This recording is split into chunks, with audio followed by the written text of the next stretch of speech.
CH11 शापित इंसान। हिमालय के एक घने जंगल में आदमखोर भेड़ियों के बीच जा फंसी थी सुहानी। जहां वो इस वक्त जमीन पर गिरी हुई थी और उसे चारों तरफ से जंगली भेड़ियों ने घेर लिया था। सुहानी जमीन पर पड़े हुए उन भेड़ियों को देखे जा रही थी जो उस पर झपटने के लिए पूरी तरह से तैयार थे। तभी उनमें से एक भेड़िया सुहानी के ऊपर कूद पड़ा और ये देखकर सुहानी अपनी आंखें बंद करके जोर से चीख पड़ी। लेकिन अगले ही पल उसे भेड़ियों के दर्द से कराहने की आवाज सुनाई दी। सुहानी कुछ समझ नहीं पाए और उसने तुरंत अपनी आंखें खोल दी। तभी सामने का नजारा देखकर उसकी आंखें फटी की फटी रह गई, क्योंकि उसके सामने युवराज खड़ा था और वो भेड़िया जो सुहानी के ऊपर अटैक करने के लिए आगे बढ़ा था वो इस वक्त जमीन पर पड़े हुए दर्द में कराह रहा था। युवराज के चेहरे पर इस वक्त बहुत गुस्सा था और वो एकटक उन भेड़ियों को देखे जा रहा था। तभी युवराज धीरे धीरे उन भेड़ियों की तरफ बढ़ गया। वहीं उन भेड़ियों को देखते हुए अचानक से उसकी आंखों की पुतलियां लाल होने लगी। युवराज की लाल आंखें देखकर उन भेड़ियों ने गुर्राना बंद कर दिया और वो धीरे धीरे पीछे हटने लगे। उन्हें देखकर ऐसा लग रहा था जैसे वो सब युवराज से डरकर पीछे हट रहे हो। वहीं युवराज बिना पलके झपकाए एकटक उन भेड़ियों को देखे जा रहा था। कुछ ही देर में वो सारे भेड़िए युवराज से डरकर वहां से भाग गए।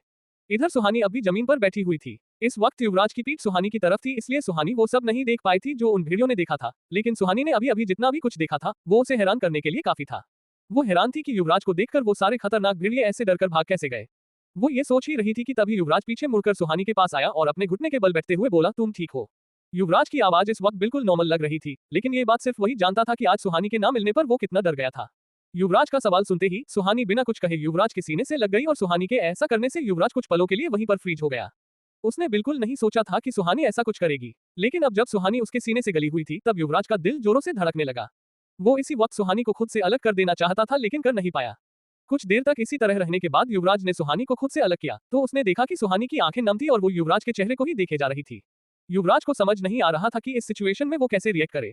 तभी वो सुहानी से अपनी नजरें हटाते हुए बोला, चलो यहाँ से। ये कहकर युवराज ने सुहानी का हाथ पकड़ा और उठने में उसकी मदद करने लगा। लेकिन जैसे ही युवराज वहां से जाने के लिए पीछे मुड़ा तो सुहानी उसके साथ आगे ही नहीं बढ़ी। ये एहसास होते ही युवराज ने पीछे मुड़ते हुए पूछा, क्या हुआ। युवराज के पीछे मुड़कर देखते ही सुहानी उसकी आंखों में देखते हुए बोली, I love you Yuvraj sir. दूसरी तरफ दीवान विला की टाइट सिक्योरिटी के बीच बालकनी में एक लड़का खड़ा था। उसे देखकर साफ समझ आ रहा था कि वो सबसे छुपकर वहां आया है। उसके कान दरवाजे से लगे हुए थे और वो कुछ सुनने की कोशिश कर रहा था। तभी उसे युवराज के पापा यशवंत दीवान की घबराई हुई आवाज सुनाई दी, इतने से कुछ नहीं होगा, हमें और चाहिए। उस लड़के को समझ नहीं आ रहा था कि यशवंत दीवान किस बारे में बात कर रहे हैं। कुछ देर रुककर यशवंत दीवान आगे बोला, तुम समझ नहीं रहे हो, हमें और चाहिए वरना वो हम सबको मार डालेगी। ये सुनकर वो लड़का हैरत में पड़ गया और खुद से बोला, बात क्या है। शिमला का सबसे पावरफुल आदमी किससे इतना डर रहा है। कौन है वो जो इन्हें मारने की कोशिश कर रहा है। इधर जंगल के बीच युवराज और सुहानी एक दूसरे की आंखों में आंखें डाले एक दूसरे को देख रहे थे, लेकिन युवराज के चेहरे पर शॉक्ड वाले एक्सप्रेशन साफ साफ देखे जा सकते थे। वैसे तो युवराज जानता था कि सुहानी के मन में उसके लिए कोई फीलिंग्स नहीं है, लेकिन उसने कभी नहीं सोचा था कि सुहानी अपनी फीलिंग्स उसके सामने ऐसे एक्सप्रेस कर देगी। युवराज को अब समझ नहीं आ रहा था कि वो कैसे रिएक्ट करे, इसलिए वो बस सुहानी को एकटक देखे जा रहा था। तभी युवराज की आंखों में देखते हुए अचानक से सुहानी की पलकें भारी होने लगी और उसका सिर घूमने लगा। अगले ही पल उसे चक्कर आ गया और वो बेहोश होकर जमीन पर गिरने ही वाली थी कि युवराज उसे अपनी बाहों में थाम लिया। सुहानी को बेहोश होते देखकर युवराज घबरा गया और तभी उसे सुहानी के कंधे पर कुछ नमी का एहसास हुआ। युवराज ने फौरन अपने हाथ से उस नमी को चेक किया तो उसे पता चला कि भेड़िए के हमले की वजह से सुहानी के कंधे से खून बहने लगा है। ये देखकर युवराज परेशान हो गया और सुहानी को अपनी गोद में उठाकर गांव की तरफ लेकर जाने लगा। वो जल्द से जल्द गांव पहुंचना चाहता था, लेकिन कुछ ही दूर चलने के बाद युवराज को कुछ कदमों की आहट सुनाई देने लगी। वो आगे बढ़ा तो उसने देखा कि गांव के कुछ लोग युवराज और सुहानी को ढूंढते हुए जंगल में आ गए थे। युवराज उनके पास पहुंचता तो उसने देखा कि वो बाबा भी गांव वालों के साथ आए हुए हैं जिन्होंने सुहानी और उसे अपने घर में पनाह दी थी। तभी उन बाबा की नजर युवराज की बाहों में बेहोश सुहानी पर पड़ी और उन्होंने घबराते हुए पूछा, बेटा क्या हुआ सुहानी को। युवराज भी परेशान था, लेकिन वो खुद को नॉर्मल दिखाते हुए बोला, कुछ नहीं, इसे बस छोटी सी चोट लग गई है। तो बाबा ने हड़बड़ाकर अपने आसपास देखते हुए कहा, जल्दी चलो यहाँ से, इस जंगल में आदमखोर भेड़िए है। बाबा के ये कहते ही युवराज भी बाकी के गांव वालों के साथ वापस गांव की तरफ चला गया। रात काफी हो गई थी और युवराज सुहानी को लेकर बाबा के घर आ चुका था। गांव के वैद्य से सुहानी का इलाज भी करा लिया गया था, लेकिन वो अभी बेहोश थी। कुछ देर बाद सुहानी धीरे धीरे अपनी आंखें खोलते हुए बोली, युवराज सर। बाबा की पत्नी जिसे सुहानी अम्मा कहती थी वो सुहानी के सिर पर हाथ फेरते हुए बोली, अब कैसी हो बेटा। सुहानी ने धीमी आवाज में जवाब देते हुए कहा, अब ठीक हूँ अम्मा। सुहानी की आवाज सुनकर युवराज भी कमरे के अंदर आ गया और सुहानी को सही सलामत देखकर वो कुछ रिलैक्स फील करने लगा। तभी वो सुहानी को डांटते हुए बोला, तुम्हारा दिमाग खराब हो गया है क्या। रात को अकेले जंगल में क्या करने गई थी। क्या तुम्हें इतना भी नहीं पता कि जंगल में जंगली जानवर होते हैं जो तुम्हें मार सकते हैं। युवराज को गुस्से में देखकर सुहानी डर गई, लेकिन उसे पता था कि इस बार गलती उसकी ही थी, इसलिए सुहानी अपनी नजरें झुकाए हुए ही युवराज की डांट सुन रही थी और अपने बचाव में उसके मुंह से एक भी शब्द नहीं निकला। तभी युवराज आगे बोला, अगर आज मुझे वहां पहुंचने में थोड़ी भी देर हो जाती तो वो भेड़िए। ये कहते कहते युवराज अचानक से रुक गया, क्योंकि आगे की लाइन कहना तो दूर उसके बारे सोचकर भी उसे डर लग रहा था। इस वक्त अम्मा की नजर भी युवराज पर ही थी। वो युवराज को इस तरह सुहानी पर गुस्सा करते देख मन ही मन मुस्कुरा रही थी, क्योंकि वो युवराज की डांट में भी सुहानी के लिए फिक्र साफ साफ देख पा रही थी। तभी अम्मा युवराज को समझाते हुए बोली, बेटा आज के लिए तुमने इसे बहुत डांट लिया, अब चलो खाना खा लो, बहुत रात हो गई है। अम्मा की बात सुनकर युवराज ने आगे कुछ नहीं कहा, लेकिन सुहानी को उसकी आंखों में अभी भी अपने लिए नाराजगी दिखाई दे रही थी। रात के खाने के बाद युवराज कुछ देर के लिए घर से बाहर निकलकर चला गया और एक नदी के किनारे बैठकर कुछ सोचने लगा। वो एकटक नदी के बहते पानी को देख रहा था। ना जाने क्यों, लेकिन आज उसके मन में हजारों ख्याल आ रहे थे। युवराज इस बात से इनकार नहीं कर सकता था कि अब वो भी सुहानी के लिए बहुत कुछ महसूस करने लगा है, लेकिन ये बात वो अभी एक्सेप्ट नहीं करना चाहता था। यही सब सोचते हुए काफी रात हो गई और युवराज बाबा के घर वापस आ गया। कमरे के अंदर जाते ही उसने देखा कि सुहानी गहरी नींद में सो रही थी। जैसे ही युवराज की नजर सुहानी पर पड़ी, वो बस उसे देखता ही रह गया, क्योंकि सोते वक्त सुहानी किसी बच्चे की तरह मासूम लग रही थी। वो खाट पर सिमटकर सो रही थी और युवराज ने उसके पास जाकर उसे कंबल से कवर कर दिया। इसके बाद युवराज उसकी खाट के पास ही जमीन पर बैठ गया। खाट की ऊंचाई कम थी, जिस वजह से युवराज जमीन पर बैठकर भी सुहानी के चेहरे को आराम से देख पा रहा था। युवराज पहले से ही जानता था कि सुहानी उसकी तरफ अट्रैक्ट हो रही है, लेकिन प्यार शब्द के बारे में युवराज ने कुछ भी नहीं सोचा था। वो सुहानी को देखते हुए उसकी खाट पर सिर रखकर कब सो गया, उसे पता ही नहीं चलता। रात के 3 बजे युवराज उसी बरगद के पेड़ के सामने खड़ा उसे देखे जा रहा था। उस अंधेरी रात में वहां युवराज के अलावा और कोई भी नहीं था। तभी उसे किसी के चीखने की आवाज सुनाई दी। युवराज ने उस आवाज पर ध्यान दिया तो उसे पता चला कि यह आवाज सुहानी की है। वहीं सुहानी की चीख सुनकर युवराज घबरा गया और अपने आसपास उसे ढूंढने की कोशिश करने लगा। तभी उसकी नजर उस पेड़ की एक मोटी सी डाल पर पड़ी, जहां इस वक्त सुहानी सामने की ओर देखते हुए उस डाल पर आगे बढ़ती जा रही थी। सुहानी को देखकर युवराज उसकी तरफ भागने की कोशिश करने लगा, लेकिन वो अपनी जगह से हिल ही नहीं पा रहा था। तभी उसकी नजर सुहानी की गर्दन पर गई, जिसमें एक रस्सी बंधी हुई थी और सुहानी के चेहरे पर इस वक्त कोई भाव नहीं थे। वो बिना अपनी पलकें झपकाए आगे बढ़ती चली जा रही थी। कुछ ही देर में वो उस डाल की छोर पर पहुंच गई। युवराज लगातार उसे आवाज लगाकर रोकने की कोशिश कर रहा था, लेकिन उसके मुंह से एक शब्द भी नहीं निकल रहा था। उसी समय वहां वो साया आ गया और सुहानी उस डाल से कूदकर फंदे से लटक गई। ये देखते ही युवराज की आंखें खुल गई और वो बौखलाहट के साथ इधर उधर देखने लगा। वो पूरी तरह पसीने से भीग गया था। डर और घबराहट से उसके हाथ पैर कांप रहे थे और वो लंबी लंबी सांसें ले रहा था। सुहानी को खोने का ये एहसास भी अब उसे मौत से बदतर लगने लगा था। तभी उसने अपने सामने देखा, जहां सुहानी अभी भी आराम से गहरी नींद में सो रही थी। ये देखकर युवराज खुद को शांत करते हुए बोला, फिर से वही सपना। युवराज इस सपने का मतलब अच्छे से समझ रहा था। उसके दिमाग में सृष्टि के साथ हुआ एक एक इंसिडेंट किसी फिल्म की तरह चल रहा था। उसे डर था कि कहीं सुहानी का भी वही हाल ना हो जो सृष्टि का हुआ था। युवराज जानता था कि सुहानी की सेफ्टी के लिए उसका सुहानी से दूर रहना ही ठीक है। वो किसी भी हालत में सुहानी की जान खतरे में नहीं डाल सकता था। यही सब सोचते हुए युवराज की आंखों से नींद पूरी तरह से जा चुकी थी। वो सुहानी के पास से उठकर अपनी खाट पर जाकर लेट गया और यही सब सोचते हुए उसकी पूरी रात निकल गई। अगली सुबह सुहानी की नींद खुली तो सबसे पहले उसकी आंखें युवराज को ढूंढने लगी, लेकिन युवराज इस वक्त कमरे में नहीं था। सुहानी उसे ढूंढते हुए बाहर आई तो उसने देखा कि युवराज घर के बाहर बाबा के साथ बैठकर बातें कर है। सुहानी को वहां देखकर बाबा ने तुरंत उससे पूछा, अब कैसी हो बेटा?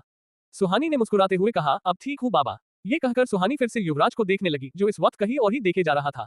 सुहानी काफी देर तक वहां बैठे कर बाबा से बातें करती रही, लेकिन युवराज उसे एक नजर भी उसकी तरफ नहीं देखा। युवराज को इस तरह से बिहेव करते देख सुहानी समझ गई थी कि युवराज उसे इग्नोर करने की कोशिश कर रहा है और इसी तरह पूरा दिन गुजर गया।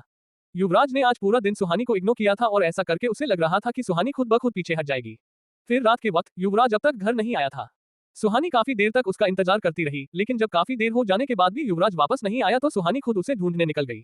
युवराज को ढूंढते हुए सुहानी एक नदी के किनारे जा पहुंची और वहां पहुंचते ही उसने देखा कि युवराज वहीं पर अकेला बैठा हुआ है। लेकिन सुहानी को वहां देखते ही युवराज ने अपनी नजरें फेर ली, लेकिन सुहानी फिर भी चलकर युवराज के पास चली गई और उसके पास में खड़ी होकर बोली, युवराज सर, मुझे आपसे कुछ बात करनी है। युवराज कुछ देर तक खामोश रहा और फिर उठकर सुहानी के सामने आकर खड़े हो गया। लेकिन इससे पहले कि सुहानी उससे कुछ कह पाती, युवराज ने सुहानी की आंखों में देखकर उसे लगभग वार्निंग देते हुए कहा, मुझसे दूर रहो वरना मर जाओगी। ये सुनकर सुहानी भी युवराज की आंखों में देखते हुए बोली, मुझे अपनी मौत का कोई डर नहीं है। तो युवराज सुहानी की दोनों बाह पकड़कर उसे अपने करीब लाते हुए गुस्से में बोला, लेकिन मुझे है। युवराज के ये कहने पर सुहानी ने फिर से सवाल करते हुए पूछा, क्यों? आपको मेरे जीने या मरने से क्या फर्क पड़ता है? सुहानी का सवाल सुनकर युवराज ने उसका हाथ छोड़ दिया और वहां से जाने लगा, लेकिन सुहानी ने तुरंत उसके सामने जाकर उसे रोकते हुए कहा, युवराज सर, आप ऐसे नहीं जा सकते। आपको मेरे सवालों का जवाब देना ही होगा। ऐसी क्या बात है जो हर वक्त आपको परेशान करती है? क्यों आप खुद को पूरी दुनिया से अलग रखते हैं? ऐसी क्या वजह है कि पूरे हिमाचल के सबसे पावरफुल इंसान की आंखों में हर वक्त मुझे एक डर दिखाई देता है? सुहानी के इतने सारे सवाल सुनकर युवराज का गुस्सा बहुत ज्यादा बढ़ गया और वो सुहानी की बाह पर अपनी पकड़ मजबूत करके उसकी आंखों में देखते हुए बोला, क्योंकि इतने दिनों से जिस श्रापित इंसान को तुम ढूंढ रही हो वो मैं ही हूँ। युवराज दीवान का ये सच जानने के बाद अब क्या करेगी सुहानी? क्या वो अब भी करेगी एक श्रापित इंसान से प्यार? क्या होगा सुहानी और युवराज की इस लव स्टोरी का अंजाम? CH12 the confession. युवराज सुहानी की बाह पर अपनी पकड़ मजबूत करके उसकी आंखों में देखते हुए कहता है, इतने दिनों से जिस शापित इंसान को तुम ढूंढ रही हो वो मैं ही हूँ। अब वहां बिल्कुल खामोशी छा गई थी। सुहानी युवराज के गिरफ्त में उसके बेहद करीब थी और वो दोनों एक दूसरे की आंखों में देख रहे थे। युवराज सुहानी की आंखों में झांकते हुए ये जानने की कोशिश कर रहा था कि सच जानने के बाद उसके मन में क्या चल रहा है। लेकिन आज सुहानी की आंखें बिल्कुल शांत थी। वो बिना किसी भाव के बस युवराज को देख रही थी। कुछ देर बाद सुहानी युवराज से कहती है, मैं जानती हूँ। सुहानी का जवाब सुनकर युवराज दंग रह जाता है और उसकी पकड़ सुहानी पर थोड़ी लूज हो जाती है। युवराज सुहानी को सवालिया नजरों से देखते हुए कहता है, तुम्हें पता है। युवराज को बिल्कुल भी अंदाजा नहीं था कि ये बात सुहानी पहले से जानती है। इतने सालों में कभी भी किसी को युवराज पर शक नहीं हुआ था। इस वक्त युवराज के मन में दो सवाल आ रहे थे। पहला, सुहानी ये बात कैसे जानती है, और दूसरी बात, ये जानकर भी सुहानी उससे प्यार कैसे कर सकती है। युवराज को लगा था कि जब सुहानी को ये बात पता चलेगी तो वो शॉक्ड रह जाएगी, लेकिन हुआ उसका ठीक उल्टा। फिलहाल युवराज को सुहानी से अपने दूसरे सवाल का जवाब चाहिए था। वो खुद को संभालते हुए कहता है, ये जानते हुए कि मैं एक मॉन्स्टर हूँ। शिमला में इतने लोगों की मौत की वजह मैं हूँ। तुम मुझसे कैसे प्यार कर सकती हो। सुहानी जवाब देती है, युवराज सर, आप मॉन्स्टर नहीं है, बल्कि एक बहुत अच्छे इंसान है जो उस साए के जाल में फंस चुके हैं। आपने हमेशा मुझे मुसीबतों से बचाया है, आपने सृष्टि को बचाने की कोशिश की। आप बुरे इंसान नहीं हो सकते। सुहानी की हर बात आज युवराज की हैरानी बढ़ाती जा रही थी। वो समझ नहीं पा रहा था कि सुहानी उसे इतने अच्छे से कैसे जान सकती है। सुहानी का हर जवाब युवराज के लिए उससे दूर रहना मुश्किल करता जा रहा था। उसका मन कर रहा था कि वो अभी सुहानी को अपनी बाहों में ले ले और फिर कभी उसे खुद से दूर जाने ना दे। लेकिन युवराज ये अच्छे से जानता था कि अब उसकी जिंदगी किसी और के हाथ में है। वो सुहानी के करीब जाकर उसे कोई झूठी उम्मीद नहीं देना चाहता था। सुहानी से दूर रहने में ही उसे उन दोनों की भलाई लग रही थी। सुहानी के मन में अभी भी कई सवाल थे जिसके जवाब वो युवराज से जानना चाहती थी। सुहानी युवराज से कहती है, युवराज सर, मैं जानना चाहती हूँ ये सब कब शुरू हुआ। युवराज सुहानी के इस सवाल का जवाब नहीं देना चाहता था, लेकिन वो जानता था कि जब तक सुहानी को अपने सारे सवालों का जवाब नहीं मिल जाते वो चैन से नहीं बैठेगी, और शायद अपने सवालों के जवाब पाने के लिए वो फिर से अपनी जान खतरे में डाल देगी। इसलिए युवराज सुहानी को सब कुछ बताने का डिसीजन लेता है। युवराज एक गहरी सांस लेता है और कहता है, ये सब जब शुरू हुआ था तब मैं सिर्फ 10 साल का था। पहले हमारे पास ये पैसा प्रॉपर्टी कुछ भी नहीं था। मुझे बस इतना याद है कि एक रात डैड मुझे उस विशिंग वेल के पास लेकर गए थे। उस रात शायद वहाँ कोई पूजा थी। जब हम दोनों विशिंग वेल के पास पहुंचे तो वहाँ एक अजीब सी दिखने वाली औरत हवन कुंड के सामने बैठी थी। वो मंत्र पढ़ते हुए उस हवन कुंड में आहुति दे रही थी। डैड मुझे लेकर उस हवन कुंड की दूसरी तरफ बैठ गए। जब उस औरत की पूजा पूरी हो गई तो वो मेरे पास आए। उसने उस हवन कुंड की आग से एक कटार को गर्म किया और उस कटार से मेरी कलाई पर ये निशान बना दिया। उसके ऐसा करते ही वो साया उस विशिंग वेल से बाहर आ गया। उस औरत ने मेरा इस्तेमाल करके उस साए को आजाद कर दिया और मुझे हमेशा के लिए उसके साथ जोड़ दिया। इसके बाद हर रात वो साया मुझे दिखने लगा और शहर में मौतें शुरू हो गई। कुछ दिनों बाद मेरी मॉम की मेंटल कंडीशन खराब होने लगी और डैड का बिजनेस चलने लगा। डैड ने काफी कम समय में बहुत कुछ अचीव कर लिया। युवराज की सारी बातें सुनकर सुहानी शॉक्ड रह गई थी। वो थोड़ा हिचकिचाते हुए कहती है, तो क्या आपके डैड ने पैसे और प्रॉपर्टी के लिए आपको उस साए को सौंप दिया। युवराज जवाब देता है, मुझे नहीं लगता डैड ने ऐसा किया होगा। वो दुनिया में सबसे ज्यादा प्यार मुझसे ही करते थे। वो मेरे साथ ऐसा कभी नहीं कर सकते। वजह क्या थी ये मैं भी नहीं जानता, लेकिन जब भी मैंने उनसे ऐसा करने की वजह पूछी तो उन्होंने मुझे कभी कुछ नहीं बताया। उस दिन शायद ऐसा कुछ हुआ था जो मैं नहीं समझ पाया। तब मैं बहुत छोटा था। सुहानी को युवराज की बात सुनकर उसके लिए बहुत बुरा लग रहा था। वो युवराज से कहती है, क्या आपको डर नहीं लगता था। युवराज बिना किसी एक्सप्रेशन के कहता है, लगता था। तब मैं सिर्फ 10 साल का था। शुरू के कुछ सालों में वो साया हर वक्त मेरे साथ होता था, लेकिन वक्त के साथ ये डर भी खत्म होता गया। मैंने परेशान होकर कई बार अपनी जान लेने की कोशिश की, लेकिन उसने मुझे मरने भी नहीं दिया। मेरी मॉम अभी भी शिमला में उसी के साए में है। मैं चाहकर भी उससे भाग नहीं सकता। सुहानी इस वक्त युवराज की तकलीफ को महसूस कर पा रही थी। वो समझ रही थी कि युवराज ने बचपन से क्या कुछ नहीं सहा होगा। उसे युवराज से हमदर्दी हो रही थी। सुहानी एक गहरी सांस लेकर कहती है, युवराज सर, हम मिलकर आपको उस साए से आजाद करा लेंगे। सुहानी की ये बात सुनकर युवराज, जो अब तक शांत था, उसके चेहरे पर गुस्से के भाव आने लगते हैं। वो गुस्से में सुहानी से कहता है, मैंने तुम्हें ये सब सिर्फ इसलिए बताया है कि तुम ये सब जानने के पागलपन में अपनी जान खतरे में ना डाल लो। मेरी बात ध्यान से सुनो, मेरी जिंदगी उस साए की हो चुकी है। मुझसे दूर रहो वरना वो साया तुम्हें भी मार देगा। युवराज के ऐसा कहने पर सुहानी भी गुस्से में कहती है, लेकिन क्यों? वो आपको छोड़ क्यों नहीं देता? क्या मिलेगा उसको आपसे, और आप ही क्यों? युवराज सुहानी के इतने सारे सवालों का कोई जवाब नहीं देता। वो जानता था कि इससे ज्यादा सुहानी को कुछ बताने का मतलब उसकी जान को खतरे में डालना है, जो युवराज कभी नहीं चाहता था। युवराज आगे बिना कुछ कहे वहां से चला जाता है और सुहानी वहीं बैठी रह जाती है। रात को डिनर के बाद सुहानी बाबा के साथ बैठे हुए बातें कर रही थी। तभी युवराज बाबा के पास आकर कहता है, बाबा, रोड अब साफ हो चुका है। कल सुबह 8 बजे बस आ जाएगी। कल हमें निकलना होगा। ये सुनकर बाबा और सुहानी दोनों उदास हो जाते हैं। बाबा युवराज से कहते हैं, बेटा, 1-2 दिन और रुक जाओ। जब से तुम दोनों आए हो हमें बहुत अच्छा लगने लगा है। हमारे बच्चे तो काम करने के लिए शहर चले गए हैं। वो कभी कभी ही यहाँ आते हैं। तुम दोनों के यहाँ रहने से हमें अपने बच्चों की कमी महसूस नहीं हो रही है। इसी बीच अम्मा भी आकर कहती है, हाँ बेटा, 1-2 दिन और रुक जाते तो अच्छा होता। युवराज उन दोनों से कहता है, मेरी मॉम शिमला में है। उनकी तबीयत ठीक नहीं रहती। मुझे उनके लिए जल्द से जल्द घर जाना होगा। ये सुनकर बाबा और अम्मा उन्हें और रुकने के लिए नहीं कह पाते। युवराज और सुहानी के जाने की बात सुनकर उन दोनों के चेहरे पर मायूसी साफ दिख रही थी, लेकिन सबसे ज्यादा उदास तो सुहानी थी। वो अभी और कुछ दिन युवराज के साथ उस गांव में रहना चाहती थी। सुहानी से अलग युवराज जितना जल्दी हो सके वहां से जाना चाहता था। उसे डर था कि अगर वो और कुछ दिन सुहानी के साथ वहां रहा तो वो खुद को उसके करीब जाने से नहीं रोक पाएगा। अगले दिन सुबह होते ही युवराज और सुहानी बस से शिमला के लिए निकल जाते हैं। रास्ते में जब उनके फोन का नेटवर्क आता है तब युवराज बाकी के स्टूडेंट्स को कॉल करके शिमला वापस आने का इंस्ट्रक्शन देता है। निशा और विवेक भी सुहानी से बात करके चैन की सांस लेते हैं। निशा और विवेक भी लैंडस्लाइड की वजह से पास के ही एक गांव में फंस गए थे। वो भी मनाली नहीं जा पाए थे। सुहानी और युवराज बस से वापस शिमला आ रहे थे। युवराज आज भी सुहानी से बिल्कुल बात नहीं कर रहा था। वो सुहानी को दिखाना चाहता था कि उसके मन में सुहानी के लिए कोई फीलिंग नहीं है। सुहानी भी अब इस बात से कन्विंस हो चुकी थी कि युवराज उसे पसंद नहीं करता, लेकिन फिर भी वो युवराज को उस साए से आजाद करना चाहती थी। कई घंटे से बस चल रही थी और रास्ते में ही रात होने लगी थी। तभी अचानक से वो बस रुक जाती है। बस के रुकने सभी पैसेंजर्स कंडक्टर से पूछने लगते हैं, अरे भैया क्या हुआ, गाड़ी क्यों रुक गई। कंडक्टर बस से बाहर निकलता है और फिर वापस आकर सभी से कहता है, बस का टायर पंचर हो गया है। उस सुनसान रास्ते में ऐसे बस का टायर पंचर होने से सभी पैसेंजर्स घबरा जाते हैं। कंडक्टर ड्राइवर से बात करने के बाद सभी से कहता है, आप सब घबराए नहीं, बस आधे घंटे में टायर रिपेयर हो जाएगी। रात के 11 बज रहे थे। चारों तरफ घना अंधेरा था। सुनसान रोड, एक तरफ पहाड़ और दूसरी तरफ खाई, हर तरफ अंधेरा, घना जंगल। ये सब किसी हॉरर फिल्म से भी ज्यादा डरावना लग रहा था। सभी पैसेंजर्स बस के अंदर बैठे हुए थे। बाहर जाना तो दूर, किसी की खिड़की से बाहर देखने तक की हिम्मत नहीं हो रही थी। सुहानी भी खामोशी से अपनी सीट पर बैठे कुछ सोच रही थी, लेकिन युवराज उसके साथ नहीं बैठा था। वो बस के बाहर खाई के किनारे खड़ा उस खतरनाक नजारे को देख रहा था। सुहानी अभी भी युवराज और उस साए के बारे में सोच रही थी। यही सोचते हुए अचानक उसके मन में एक और सवाल आता है। उसे पता था कि शिमला पहुंचने के बाद वो युवराज से बात भी नहीं कर पाएगी, इसलिए उस सवाल का जवाब लेने के लिए सुहानी बस से बाहर निकलती है और युवराज के पास चली जाती है। युवराज खाई को देखते हुए बहुत रुडली कहता है, अब मैं तुम्हारे किसी सवाल का जवाब नहीं देने वाला हूँ। लेकिन सुहानी भी कहाँ मानने वाली थी। वो युवराज से कहती है, युवराज सर, बस एक लास्ट सवाल, इसके बाद मैं कुछ भी नहीं पूछूंगी। युवराज इरिटेट होकर कहता है, पूछो। सुहानी कहती है, मैंने सुना है कि सिर्फ वो श्रापित इंसान जो कि आपको उस साए को फिर से कैद या मुक्त कर सकता है।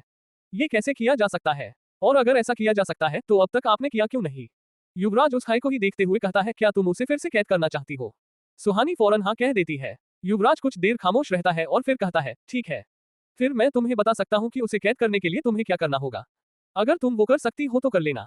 सुहानी कहती है, आप बस मुझे रास्ता बताए, मैं वो जरूर करूंगी। अगर तुम उस साए को कैद करना चाहती हो तो तुम्हें एक काम करना होगा, लेकिन वो काम लगभग इम्पॉसिबल है, क्योंकि वो साया तुम्हें ऐसा कभी नहीं करने देगा। मैंने खुद कई बार ये करने की कोशिश की पर उसने हमेशा मुझे रोक लिया। उद्धरण चिन्ह। सुहानी पूरे कॉन्फिडेंस से कहती है, वो कौन सा काम है, मैं जरूर करूंगी। युवराज सुहानी की आंखों में देखकर कहता है, उस साए को कैद करने का सिर्फ एक ही तरीका है, तुम्हें मुझे जान से मारना होगा। मेरे मरते ही वो साया फिर से उस विशिंग वेल में कैद हो जाएगा। ये कहकर युवराज वापस बस के अंदर चला जाता है। युवराज का जवाब सुनकर सुहानी की धड़कन जैसे रुक सी जाती है। वो उसी जगह बिल्कुल फ्रीज हो जाती है और उसकी आंखों से आंसू बहने लगते हैं।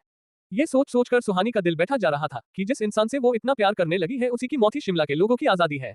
यही सब सोचते हुए सुहानी कुछ देर वहीं खड़ी रहती है। बस के ठीक होने के बाद बस शिमला के लिए निकल जाती है। सुहानी बहुत उदास थी। उसकी युवराज को देखने तक की हिम्मत नहीं हो रही थी जो उसके साथ ही बैठा था। उसके मन में हजार तरह के थॉट्स चल रहे थे। यही सब सोचते हुए सुहानी की आंख लग जाती है। सोते हुए सुहानी एक सपना देखती है। सपने में सुहानी अपने बचपन का एक इंसिडेंट देख रही थी। वो स्कूल ड्रेस में थी और अपने घर में पढ़ाई कर रही थी।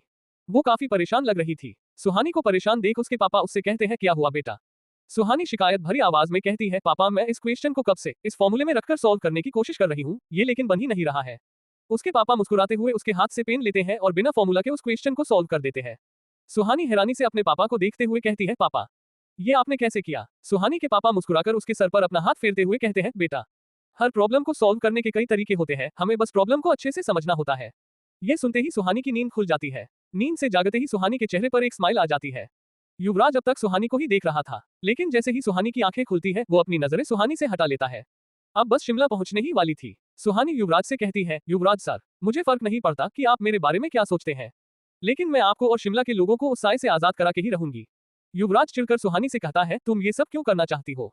युवराज के इस सवाल का सुहानी कोई जवाब नहीं देती। वो बस मुस्कुराते हुए युवराज को देखने लगती है। युवराज समझ जाता है कि सुहानी क्या कहना चाह रही है। उसकी आंखों में युवराज को अपने लिए प्यार और फिक्र साफ दिख रहा था। युवराज सुहानी से कुछ कहने ही वाला था कि बस शहर के अंदर आ गया। बस के शहर में आने पर युवराज उस साए के बारे में सोचकर आगे कुछ नहीं कहता। CH13 वो साया है कौन। सुबह के 4 बजे शिमला के बस स्टैंड पर बस रुकती है।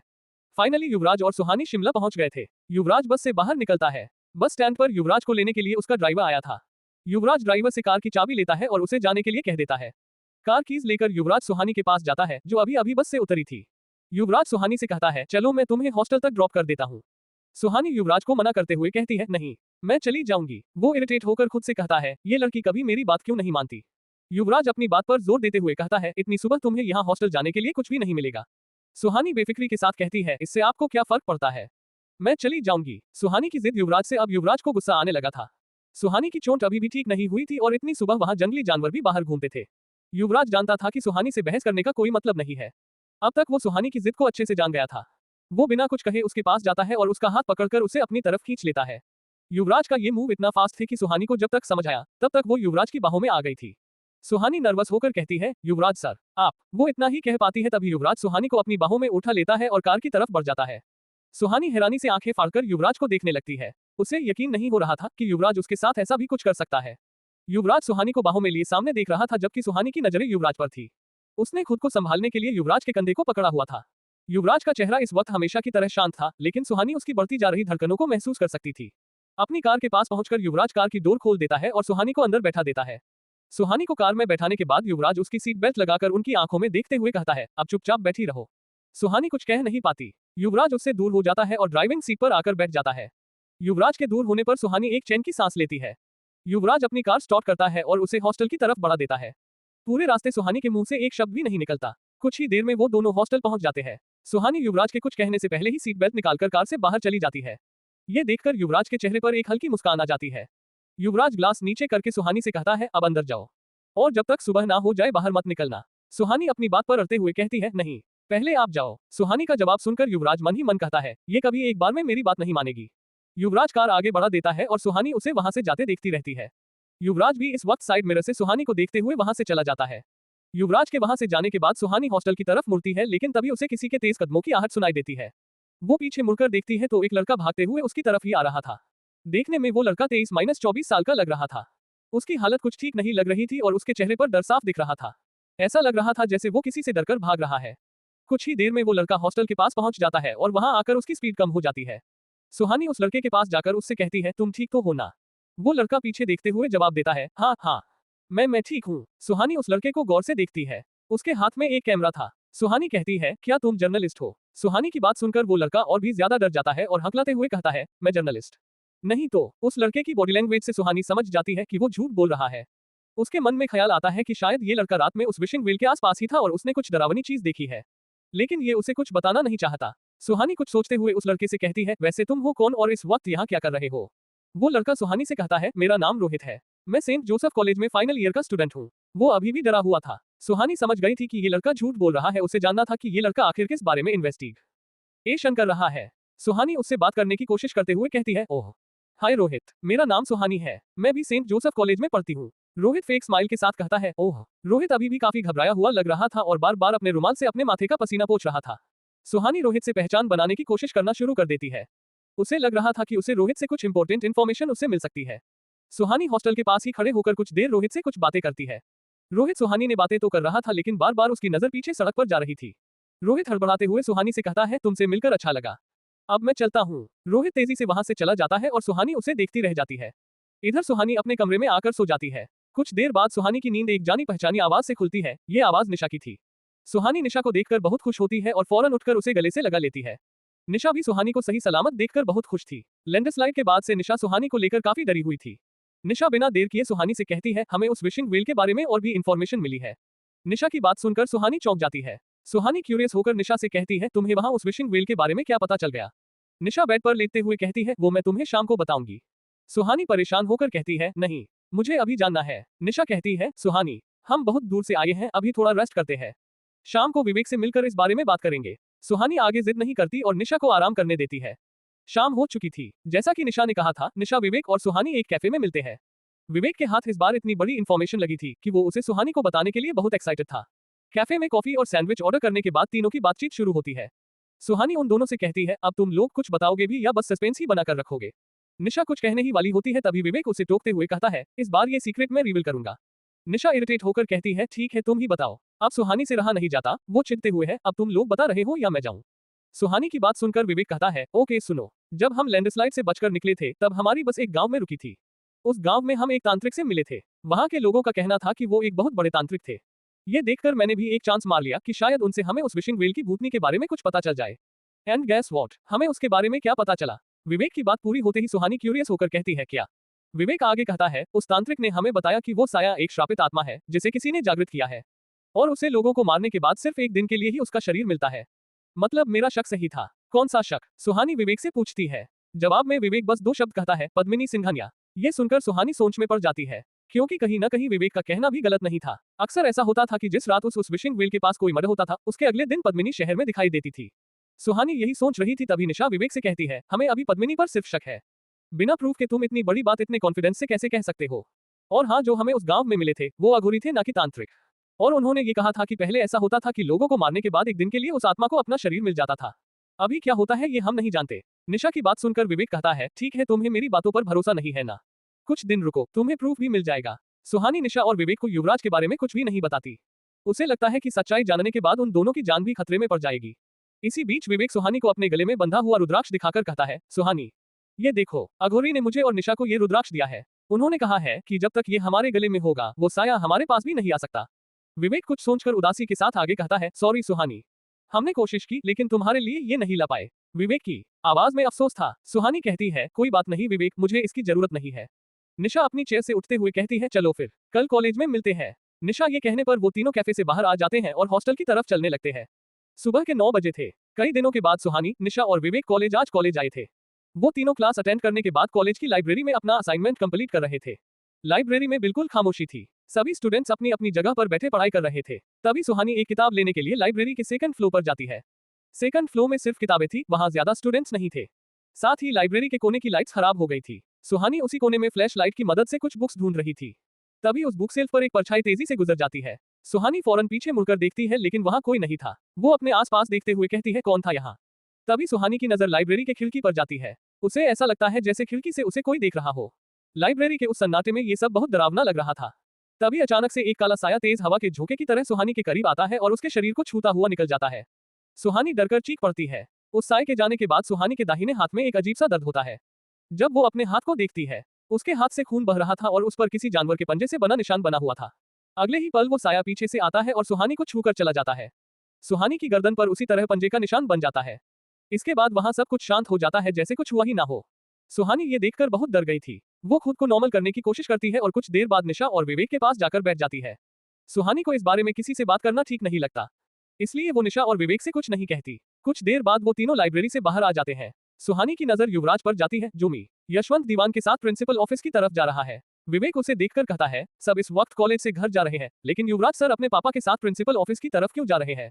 निशा कहती है, कॉलेज के पीछे जो खंडहर है ना, उसे मैनेजमेंट खरीदकर कॉलेज कैंपस को और बड़ा करने वाली है। उसी सिलसिले में आज ट्रस्टीज की प्रिंसिपल के साथ मीटिंग है। इस पर सुहानी कहती है, फिर तो पद्मिनी सिंघानिया को भी इस मीटिंग के लिए आना चाहिए था, वो क्यों नहीं आई? क्योंकि कल पुराने रोड पर किसी का मर्डर नहीं हुआ है ना? विवेक जवाब देता है। सुहानी और निशा उसे अजीब सी नजरों से देखते हैं। विवेक आगे कहता है, तुम लोग मेरी बात क्यों नहीं मानते? कुछ तो गलत है उसके साथ। जिस दिन उस रोड पर मर्डर होता है उसके अगले ही दिन वो आ जाती है। निशा भी विवेक की बात से सहमत होकर कहती है, यार विवेक बोल तो सही रहा है। सुहानी ने भी इस बात को नोटिस किया था, लेकिन वो इस बारे में अभी कुछ नहीं कहती। वो तीनों वहीं खड़े होकर प्रिंसिपल ऑफिस की तरफ देखने लगते हैं। कुछ देर बाद कॉलेज कैंपस में एक बड़ी सी ब्लैक कलर की गाड़ी रुकती है और उसमें से पद्मिनी सिंघानिया बाहर निकलती है। ये देखकर विवेक, सुहानी और निशा हैरान रह जाते हैं। विवेक को तो ये देखकर जैसे सदमा ही लग गया था। पद्मिनी अपनी कार से निकलकर कैंपस के अंदर जाने लगती है। जैसे ही पद्मिनी सुहानी, निशा और विवेक के पास से गुजरती है, वो एक नजर सुहानी को देखती है। उसकी नजर सुहानी के गर्दन और हाथ के निशान पर जाती है, जिसे अब तक निशा और विवेक ने भी नहीं देखा था। उसे देखकर पद्मिनी आगे बढ़ जाती है। पद्मिनी के वहां से जाने के बाद विवेक कहता है, कल रात तो उस रोड पर कोई मौत नहीं हुई, तो फिर आज ये पद्मिनी सिंघानिया कॉलेज कैसे आ गई? विवेक की बात पूरी होते ही सुहानी कुछ सोचते हुए कहती है, अगर पद्मिनी सिंघानिया वो साया नहीं है, तो फिर वो साया है कौन? CH-14 डरावना सपना या हकीकत। रात के 2 बजे थे। उस गहरी अंधेरी रात के बीच आज भी पुराना रोड बिल्कुल सुनसान था। वहां इतनी खामोशी थी कि हवाओं के चलने की आवाज भी साफ साफ सुनी जा सकती थी।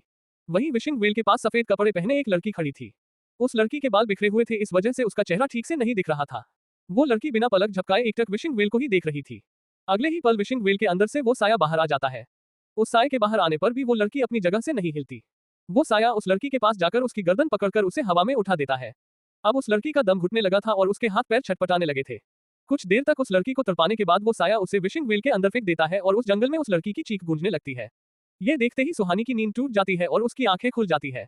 वो घबराई हुई अपने आसपास देखती है और डर से उसके हाथ पैर फूल जाते हैं। अब सुहानी अपने कमरे में नहीं बल्कि हॉस्टल से काफी दूर सड़क पर खड़ी थी। अंधेरा होने की वजह से वो ठीक से कुछ देख नहीं पा रही थी, लेकिन उसे इतना समझ आ रहा था कि वो सुहानी पुराने रोड की तरफ बढ़ रही है। सुहानी घबराते हुए खुद से कहती है, ये कैसे हो सकता है? मैं तो अपने कमरे में सो रही थी, फिर मैं यहाँ कैसे आ गई? ये सच नहीं हो सकता, मैं पक्का सपना देख रही हूँ। ये कहकर सुहानी कसकर अपनी आंखें बंद कर लेती है और कुछ देर बाद फिर से अपनी आंखें खोलती है। लेकिन ये कोई सपना नहीं था, वो सच में जंगल के बीचों बीच उस रोड पर थी। ये सब देखकर सुहानी काफी डर जाती है। सुहानी समझ नहीं पा रही थी कि वो सड़क तक कैसे आ गई और अब वो किस तरफ जाए। तभी वो देखती है कि उससे कुछ मीटर दूर कोई रोड पर खड़ा है। अंधेरे में सुहानी ठीक से कुछ देख नहीं पा रही थी, लेकिन गौर से देखने पर उसे समझ आता है कि वहां एक लड़की खड़ी थी। उस अंधेरी रात में सुहानी को उस लड़की के सफेद कपड़े और उसके बिखरे हुए काले लंबे बाल ही दिख रहे थे। वो लड़की धीरे धीरे सुहानी की तरफ बढ़ रही थी। सुहानी उस लड़की का चेहरा तो नहीं देख पा रही थी, लेकिन वो उसे काफी जानी पहचानी सी लग रही थी। अगले ही पल वो लड़की सुहानी के ठीक सामने आ जाती है। ये देखकर सुहानी इतना डर जाती है कि वो अपनी जगह से 1 इंच भी हिल नहीं पाती और ना ही उसके मुंह से कोई आवाज निकल पाती है। सुहानी धीरे धीरे अपने कदम पीछे लेकर कहती है, कौन हो तुम? वो लड़की आगे बढ़कर अपना चेहरा सुहानी के बिल्कुल पास ले आती है। सुहानी अभी भी उस लड़की का चेहरा नहीं देख पा रही थी। वो लड़की आगे बढ़कर अपना चेहरा सुहानी के कान के पास ले जाती है। सुहानी डरकर वहीं फ्रीज हो गई थी, लेकिन उसके हाथ पैर कांप रहे थे। वो लड़की सुहानी से कुछ कहने वाली ही थी, तभी एक हाथ सुहानी के हाथ को पकड़कर एक झटके में उसे पीछे पलट देता है। इस बार सुहानी की चीख निकल जाती है और वो चीखते हुए अपनी आंखें बंद कर लेती है। Here relax, I am Rohit. Suhani के सामने से आवाज आती है। ये आवाज सुहानी को कुछ जानी पहचानी सी लगती है और वो धीरे धीरे अपनी आंखें खोलती है। वो देखती है कि उसके सामने एक लड़का हाथ में टॉर्च लिए हुए खड़ा था। सुहानी को अपना चेहरा दिखाने के लिए वो लड़का टॉर्च अपने चेहरे पर फोकस करता है। वो लड़का रोहित था। सुहानी अपने सामने खड़े रोहित को देखकर थोड़ी शांत होती है। वो फौरन पीछे मुड़कर देखती है, लेकिन अब वहां वो लड़की नहीं थी। सुहानी हैरानी से एक बार अपने पीछे देखती है और एक बार रोहित की तरफ। उसे समझ नहीं आ रहा था कि रोहित रियल है या वो लड़की रियल थी। उसे ये भी समझ नहीं आ रहा था कि वो सपना देख रही है या फिर ये सब सच है। सुहानी हकलाते हुए रोहित से कहती है, वो लड़की कहाँ गई? रोहित कंफ्यूज होकर कहता है, कौन सी लड़की? सुहानी अपनी बात पर जोर देकर कहती है, तुमने देखा नहीं, यहाँ सफेद कपड़े में एक लड़की थी। वो मेरे ठीक सामने खड़ी थी। रोहित कहता है, मुझे लगता है कि तुम नींद में चलते हुए यहाँ तक आ गई हो और तुम कोई सपना देख रही थी। रोहित के ऐसा कहने पर सुहानी उससे बहस नहीं करती, लेकिन वो जानती थी कि जो भी उसने देखा वो सपना तो नहीं था। सुहानी रोहित से कहती है, तुम इतनी रात को यहाँ क्या कर रहे हो? सुहानी के सवाल से रोहित थोड़ा घबरा जाता है और कहता है, मैं बस नाइट वॉक के लिए आया था। सुहानी उसके रिस्ट वॉच पर टॉर्च फोकस करते हुए कहती है, रात के 3 बजे तुम नाइट वॉक पर आए हो? ये सुनकर रोहित थोड़ा और डर जाता है। सुहानी आगे कहती है, मुझे पता है तुम कुछ इन्वेस्टिगेशन कर रहे हो, लेकिन रात में यहाँ घूमना बिल्कुल भी सेफ नहीं है। तुम अपने घर जाओ। रोहित कहता है, ऐसा कुछ भी नहीं है, मैं कोई इन्वेस्टिगेशन नहीं कर रहा।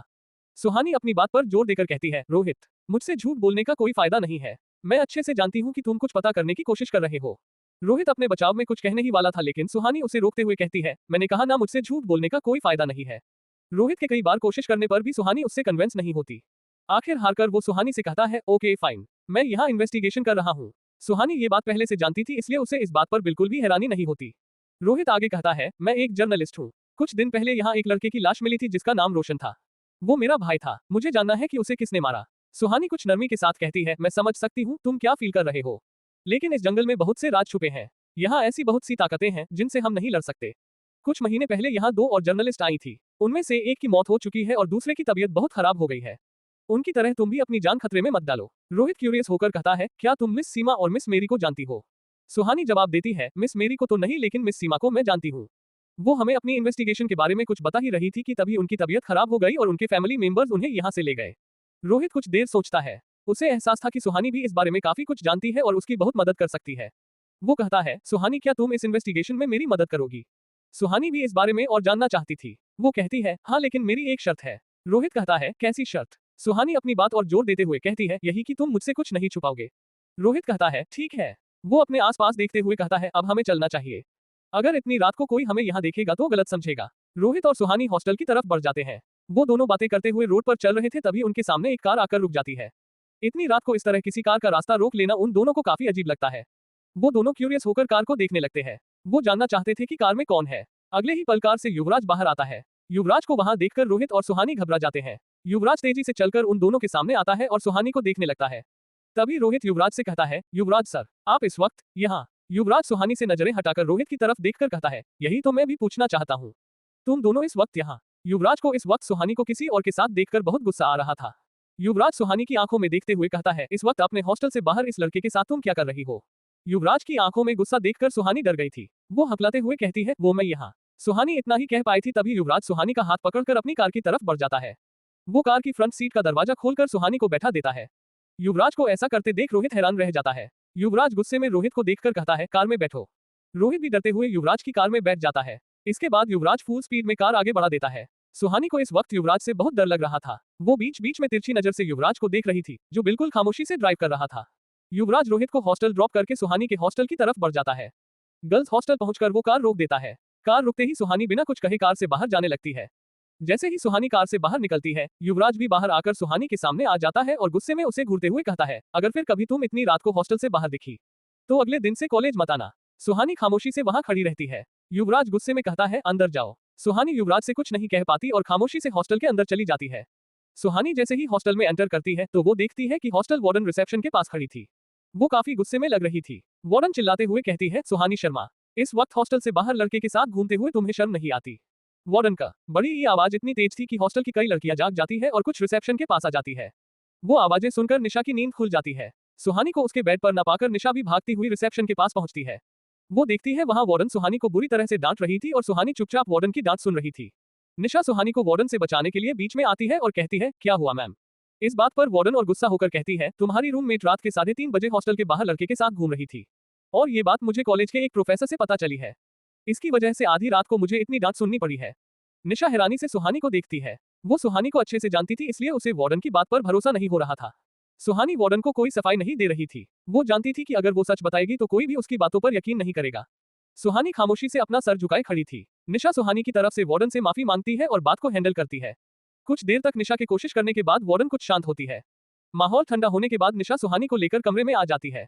कमरे में आकर निशा सुहानी से कहती है, सुहानी, तूने मुझे बताया क्यों नहीं कि तेरा कोई बॉयफ्रेंड है? मुझे पहले बता देती, कम से कम ये ड्रामा तो नहीं होता। और इतनी रात तुझे उससे मिलने जाने की क्या जरूरत थी? तू नहीं जानती क्या यहाँ कितना खतरा है? पता नहीं शहर में कितनी आत्माएं मंडरा रही है। सुहानी निशा को शांत कराते हुए उसे आज रात की सारी बातें बताती है। वो सपना जिसमें कोई एक लड़की को मार रहा था, वो रोहित और युवराज के बारे में भी निशा को बताती है। सारी बातें सुनकर निशा कुछ सोचते हुए कहती है, अच्छा तो वार्डन से तेरी चुगली युवराज सर ने की?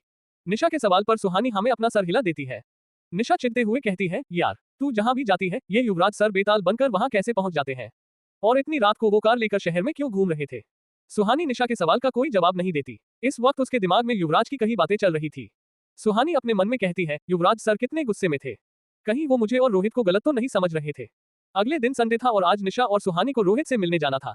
सुहानी और निशा हॉस्टल से बाहर जा रहे थे, तभी हॉस्टल की एक लड़की निशा के पास आकर कहती है, निशा तुमने सना को देखा क्या? निशा कहती है, नहीं तो क्या हुआ? तुम सना के बारे में क्यों पूछ रही हो? वो लड़की परेशान होकर कहती है, सना कहीं मिल नहीं रही है, उसका फोन भी रूम में ही है। कल रात वो हमारे रूम में ही सोई थी, लेकिन सुबह जब मैंने उठकर देखा तो वो हमारे रूम में नहीं थी। पता नहीं कहाँ चली गई। ये सुनकर सुहानी को कल रात का इंसिडेंट याद आता है।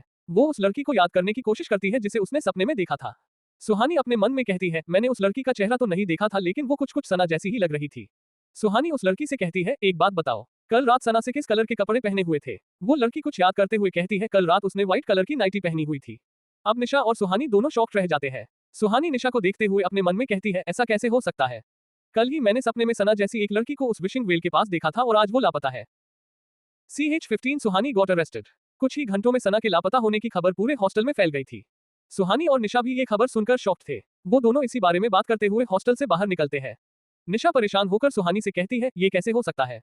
कल रात ही तूने सपने में सना जैसी लड़की को विशिंग वेल के पास देखा था और आज वो गायब है। सुहानी भी परेशान होकर कहती है, यही तो मुझे भी समझ नहीं आ रहा है। था तो वो सपना, लेकिन ऐसा लग रहा था जैसे सब कुछ मेरे सामने ही हो रहा है। निशा डर और हैरानी से सुहानी को देखते हुए कहती है, अगर वो लड़की सना ही थी तो क्या सना भी मर चुकी है? निशा के इस सवाल से सुहानी और भी ज्यादा परेशान हो जाती है। उसे कुछ समझ नहीं आ रहा था कि वो क्या बोले। सुहानी कहती है, मुझे डर है कि ऐसा ही हुआ है। सुहानी के इस जवाब से दोनों के बीच खामोशी छा जाती है। कुछ देर बाद सुहानी को एहसास होता है कि हॉस्टल की लड़कियां उसे अजीब सी नजरों से देख रही है। सुहानी को समझ नहीं आता कि आज लड़कियां इतना अजीब क्यों बिहेव कर रही है। तभी एक लड़की सुहानी के पास आकर उसे छेड़ते हुए कहती है, क्या बात है सुहानी, तुम तो यहाँ सबसे आगे निकली। रात को किस लड़के के साथ बाहर थी और ये सब कितने दिनों से चल रहा है? उस लड़की से अपने बारे में ऐसी बातें सुनकर सुहानी को गुस्सा आ जाता है और गुस्से से उसका चेहरा लाल हो जाता है। इससे पहले सुहानी उस लड़की को जवाब दे पाती, निशा उसे डांटते हुए कहती है, संजना तुम अपने काम से काम रखो और अपना मुंह बंद रखो। ज्यादा मुंह खोला ना तो तुम्हारे घर में बता दूंगी कि घर जाने के नाम पर कहां और किसके साथ जाती हो। निशा की धमकी सुनकर वो लड़की डर जाती है और बिना कुछ कहे वहां से चली जाती है। निशा सुहानी को समझाते हुए कहती है, सुहानी तू इनके बारे में मत सोच, ये कुछ भी कहते रहते हैं। सुहानी उदास होकर बस हमें अपना सर हिला देती है और निशा के साथ रोहित से मिलने के लिए निकल जाती है। रोहित और विवेक एक ही हॉस्टल में रहते थे। आज कॉलेज के गार्डन में सुहानी, निशा और विवेक रोहित से मिलने वाले थे। सुहानी और निशा कॉलेज पहुंचकर गार्डन की तरफ जाती है। थोड़ा नजदीक जाने पर उन्हें गार्डन में सिर्फ विवेक दिखाई देता है, रोहित नहीं। विवेक के पास पहुंचकर निशा उससे कहती है, ये रोहित कहाँ है? विवेक निशा के सवाल का जवाब देते हुए कहता है, आज सुबह ही वो अपने घर चला गया। ये सुनकर निशा और सुहानी हैरानी से उसे देखने लगते हैं। विवेक अपना मुंह बनाकर उनसे कहता है, तुम दोनों मुझे क्या देख रही हो? आज सुबह जब मैं रोहित से मिलने उसके रूम में गया तो वो हड़बड़ी में अपना सामान पैक कर रहा था। जब मैंने उससे पूछा कि वो कहाँ जा रहा है तो उसने कहा घर में एक इमरजेंसी आ गई है और वो चला गया। रोहित का अचानक से चले जाना सुहानी को कुछ ठीक नहीं लग रहा था। कल तक तो रोहित अपने इन्वेस्टिगेशन के लिए सुहानी की मदद चाहता था और आज वो बिना कुछ कहे अपने घर चला गया। ये बात सुहानी को परेशान कर रही थी। उसे शक हो रहा था कि जरूर कुछ तो गलत है। आज कॉलेज की छुट्टी थी, लेकिन कुछ स्टूडेंट्स अपने असाइनमेंट के काम से कॉलेज आए हुए थे। निशा, विवेक और सुहानी गार्डन में खड़े बातें कर रहे थे। तभी सुहानी नोटिस करती है कि पास खड़े कुछ लड़के सुहानी की तरफ देखकर उसी तरह हंस रहे हैं जैसे हॉस्टल की लड़कियां हंस रही थी। सुहानी और निशा को समझ नहीं आ रहा था कि अब ये लड़के इतना अजीब क्यों बिहेव कर रहे हैं।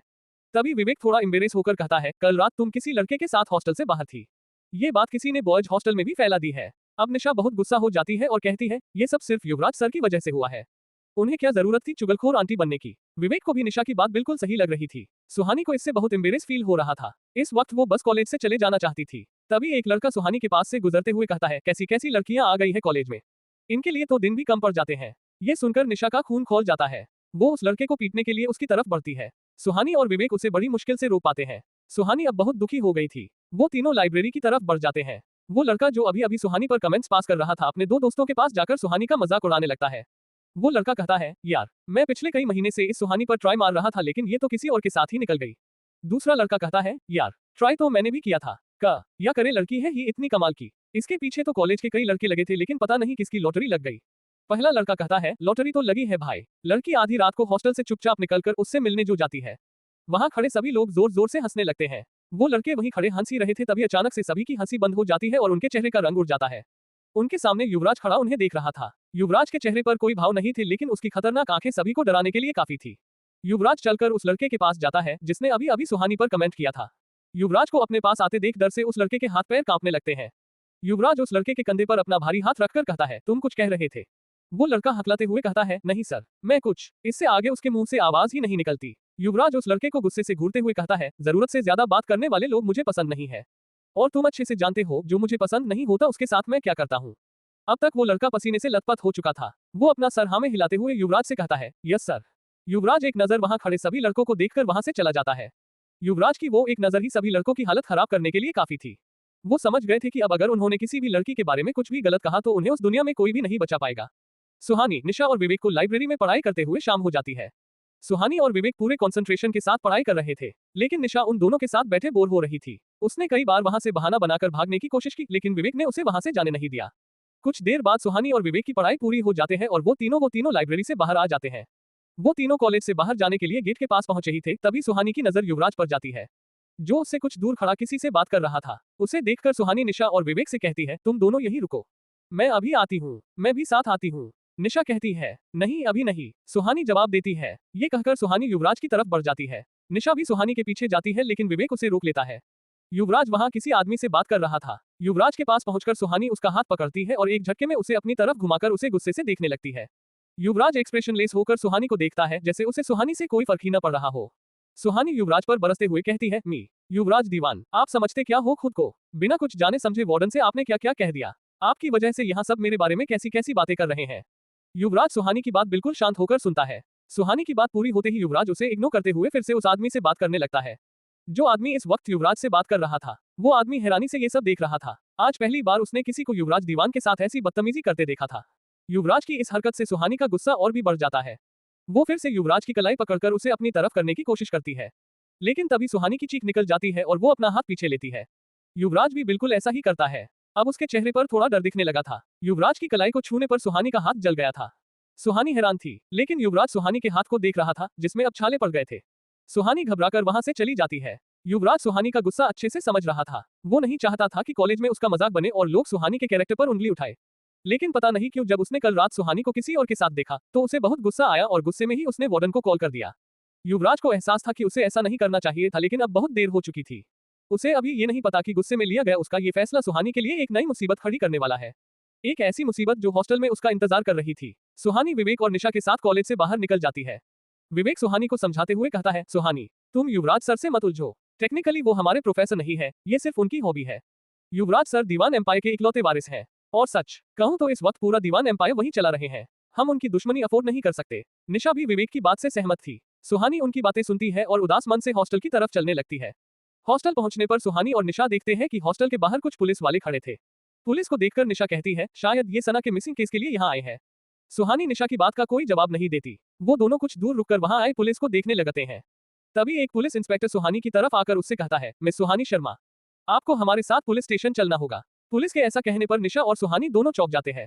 सुहानी इंस्पेक्टर से कहती है, लेकिन सर, मुझे पुलिस स्टेशन क्यों जाना होगा? इंस्पेक्टर सीरियस होकर सुहानी से कहते हैं, मिस सुहानी, कल रात से मिस सना मिसिंग है और कल रात आप भी हॉस्टल से बाहर थी। मुझे याद है जिस रात मिस मेरी का मर्डर हुआ था, उस रात भी आप पुराने रोड के पास थी। हमें इस मिसिंग और मर्डर केस में आप पर शक है। इंस्पेक्टर की बात सुनकर सुहानी के होश उड़ जाते हैं। उसे बिल्कुल समझ नहीं आता कि आखिर उसके साथ हो क्या रहा है और वो अब क्या करे। सुहानी इंस्पेक्टर को समझाने की कोशिश करती है कि इसमें उसकी कोई गलती नहीं है, लेकिन इंस्पेक्टर उसकी एक भी बात नहीं सुनते। वो सुहानी को अरेस्ट करके अपने साथ ले जाते हैं। निशा ये सब बस देखती ही रह जाती है। वो सुहानी को बचाने के लिए कुछ भी नहीं कर पाती। पुलिस स्टेशन में पुलिस सुहानी का इंटेरोगेशन शुरू कर देती है। सुहानी पुलिस से बार बार कह रही थी कि उसे सना के मिसिंग होने के बारे में कुछ भी नहीं पता, लेकिन पुलिस उसकी एक नहीं सुनती। कुछ देर बाद सुहानी को लॉकअप में बंद कर दिया जाता है। इधर निशा विवेक को कॉल करके सारी सिचुएशन बताती है। सुहानी के अरेस्ट होने की बात पूरे कॉलेज में जंगल की आग की तरह फैल जाती है। निशा और विवेक पुलिस स्टेशन पहुंचते हैं और वहां पहुंचकर वे सुहानी को ढूंढने लगते हैं। वो दोनों इंस्पेक्टर के ऑफिस में जाकर उनसे कहते हैं, सर, आपको कोई मिसअंडरस्टैंडिंग हो रही है। सुहानी का सना के मिसिंग होने से कोई लेना देना नहीं है। इंस्पेक्टर स्ट्रिक्टली जवाब देते हैं, ये पता लगाना हमारा काम है, हमें अपना काम करने दो। निशा इंस्पेक्टर से कहती है, सर, सुहानी ऐसे लॉकअप में कैसे रहेगी? प्लीज उसे जाने दीजिए। वो इंस्पेक्टर भी काफी समय से शिमला में ही रह रहे थे। उन्हें भी इस बात का अंदाजा था कि इन मर्डर्स के पीछे सुहानी का हाथ होना इम्पॉसिबल है, लेकिन उसे एक कंप्लेन मिली थी जिस वजह से सुहानी को अरेस्ट करना जरूरी हो गया था। वो निशा से कहते हैं, अगर तुम्हें सुहानी को रिलीज करवाना है तो तुम्हें उसकी बेल करानी होगी। जाओ और किसी वकील से मिलो, बिना बेल के मैं उसे नहीं जाने दे सकता। इंस्पेक्टर की बात सुनकर निशा और विवेक पुलिस स्टेशन से चले जाते हैं। रात के 8 बज गए थे। इस वक्त उन्हें कोई लॉयर मिलना पॉसिबल नहीं था, लेकिन फिर भी वो दोनों अपनी तरफ से पूरी कोशिश करते हैं, लेकिन कोई फायदा नहीं होता।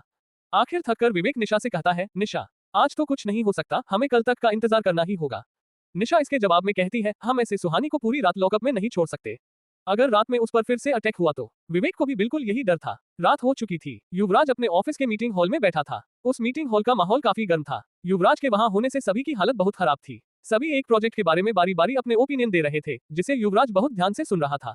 तभी युवराज का फोन बजता है। युवराज मीटिंग में होने की वजह से वो कॉल इग्नोर कर देता है। कुछ ही देर में फिर से फोन बजता है। ये देखकर युवराज के चेहरे के एक्सप्रेशन और भी सीरियस हो जाते हैं। युवराज फोन उठाकर कहता है, हम। सामने से एक आदमी की आवाज आती है, मी दीवान, सुहानी शर्मा को पुलिस ने अरेस्ट कर लिया है। उस आदमी की बात सुनते ही युवराज का चेहरा गुस्से से लाल हो जाता है और वो मीटिंग को बीच में ही छोड़कर वहां से चला जाता है। CH-16 एक और मर्डर। आज की रात सुहानी की जिंदगी की सबसे बुरी रात थी। पुलिस स्टेशन में पुलिस ने सुहानी को बहुत परेशान किया था। लॉकअप में बंद सुहानी कई घंटों से रो रही थी। उसके दिमाग में बस एक ही बात चल रही थी कि कहीं उसके मम्मी पापा को उसके अरेस्ट होने के बारे में पता चल गया तो क्या होगा। बार बार यही ख्याल उसे परेशान कर रहा है। लॉकअप के अंदर सुहानी बिल्कुल अकेली थी। पुलिस स्टेशन में सिर्फ 4 कांस्टेबल थे, बाकी सब अपनी ड्यूटी करके घर जा चुके थे। सुहानी लॉकअप के एक कोने में बैठे रो रही थी। तभी एक लेडी कांस्टेबल लॉकअप के अंदर आती है और खाने की थाली सुहानी के सामने रखकर कड़क आवाज में कहती है, ले लड़की, खाना खा ले। ये कहकर वो लॉकअप से बाहर चली जाती है।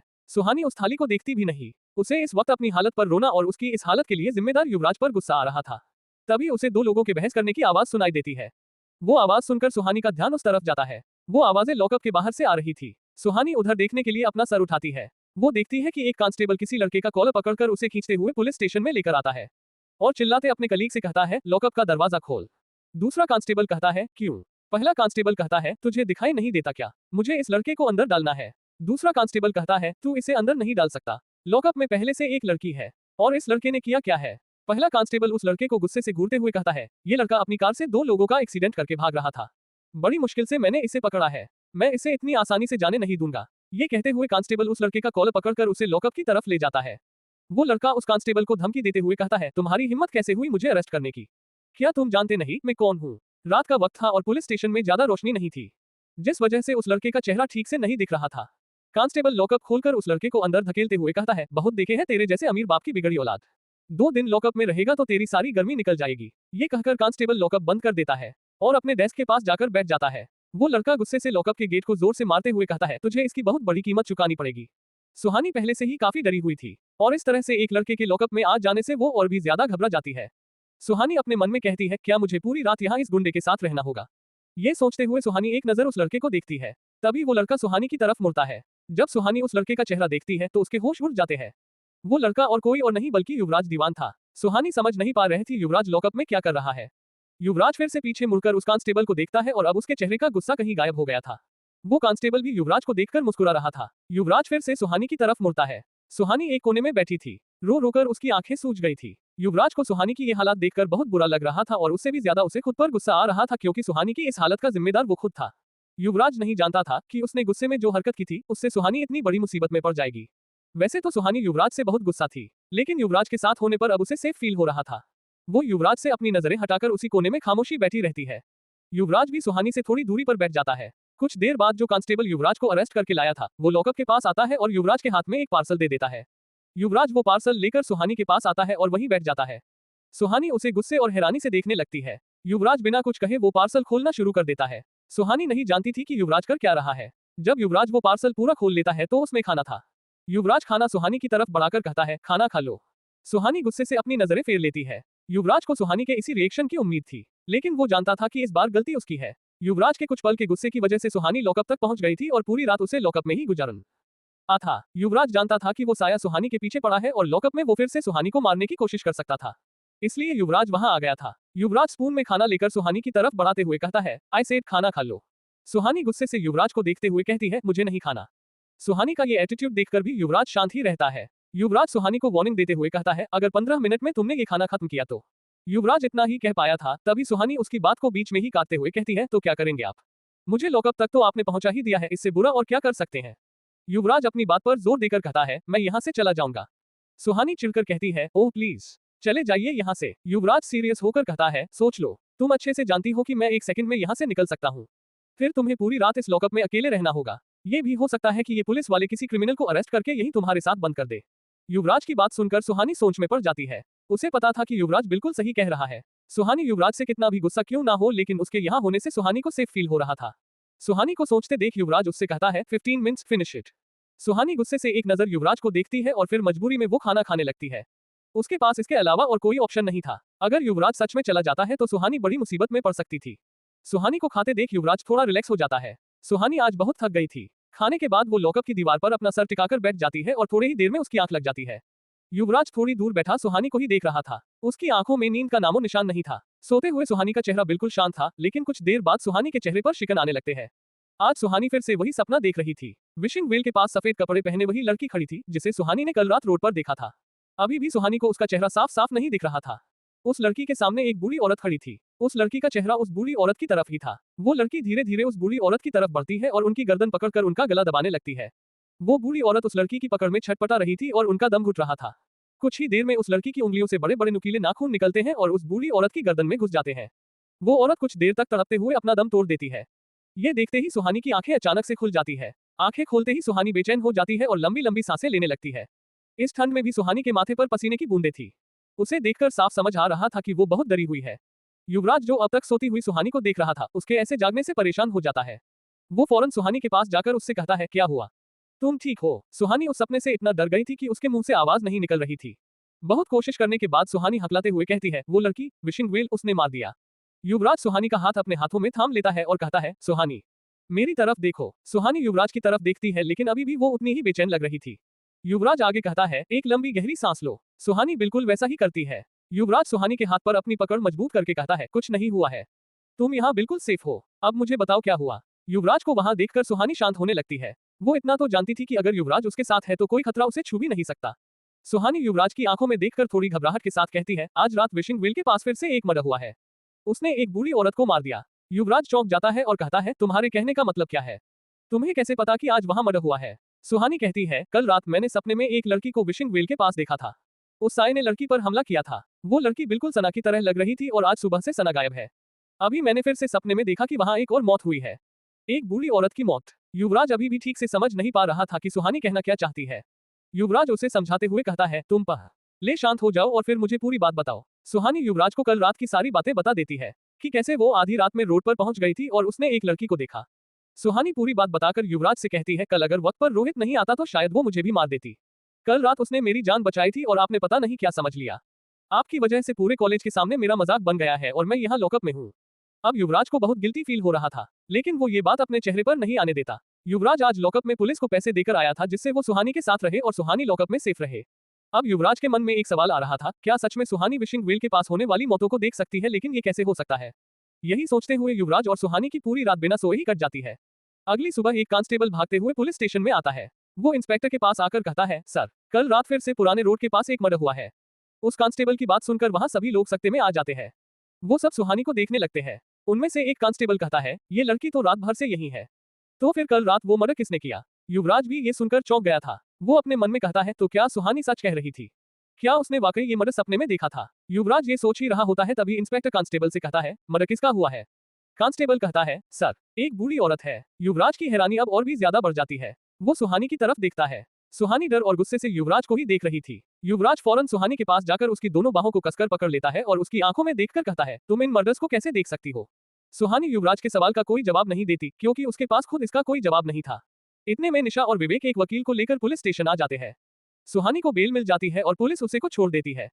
सुहानी अपने दोस्तों के साथ पुलिस स्टेशन से चली जाती है। युवराज परेशान होकर वही लॉकअप में ये सब सोच रहा था। तभी इंस्पेक्टर की नजर युवराज पर पड़ती है। वो इंस्पेक्टर युवराज को लॉकअप में देखकर डर जाता है। इंस्पेक्टर युवराज के पास जाकर घबराते हुए कहता है, मी दीवान, आप यहाँ। इंस्पेक्टर ये सोचकर ही डर रहा था कि आखिर युवराज दीवान को अरेस्ट करने की हिम्मत किसकी हुई, जिसने भी ये काम किया हो, लेकिन उसकी कीमत सबको चुकानी पड़ सकती थी। युवराज हिमाचल का सबसे पावरफुल इंसान था और किसी के लिए भी उसे हाथ तक लगाना नामुमकिन था। इंस्पेक्टर यही सब सोचते हुए लॉकअप खोलता है। इससे पहले इंस्पेक्टर कुछ कह पाता, युवराज तेज कदमों से वहां से चला जाता है। अब वहां कोई भी युवराज को रोकने की हिम्मत नहीं कर पाता। इधर पुलिस स्टेशन से निकलकर सुहानी, निशा और विवेक एक कैफे में आ गए थे। सुहानी अभी बहुत परेशान लग रही थी। निशा और विवेक को सुहानी के लिए बहुत बुरा लग रहा था। उन्हें लग रहा था कि सुहानी पुलिस की टॉर्चर और लॉकअप में रात बिताने की वजह से परेशान है, लेकिन वो नहीं जानते थे कि सुहानी की परेशानी की वजह कुछ और ही है। निशा सुहानी के कंधे पर अपना हाथ रखकर है, सुहानी तू ठीक तो है ना? इन लोगों ने तेरे साथ मिसबिहेव तो नहीं किया? सुहानी इसका कोई जवाब नहीं देती। निशा और विवेक सुहानी के इस बर्ताव से और भी परेशान जाते हैं।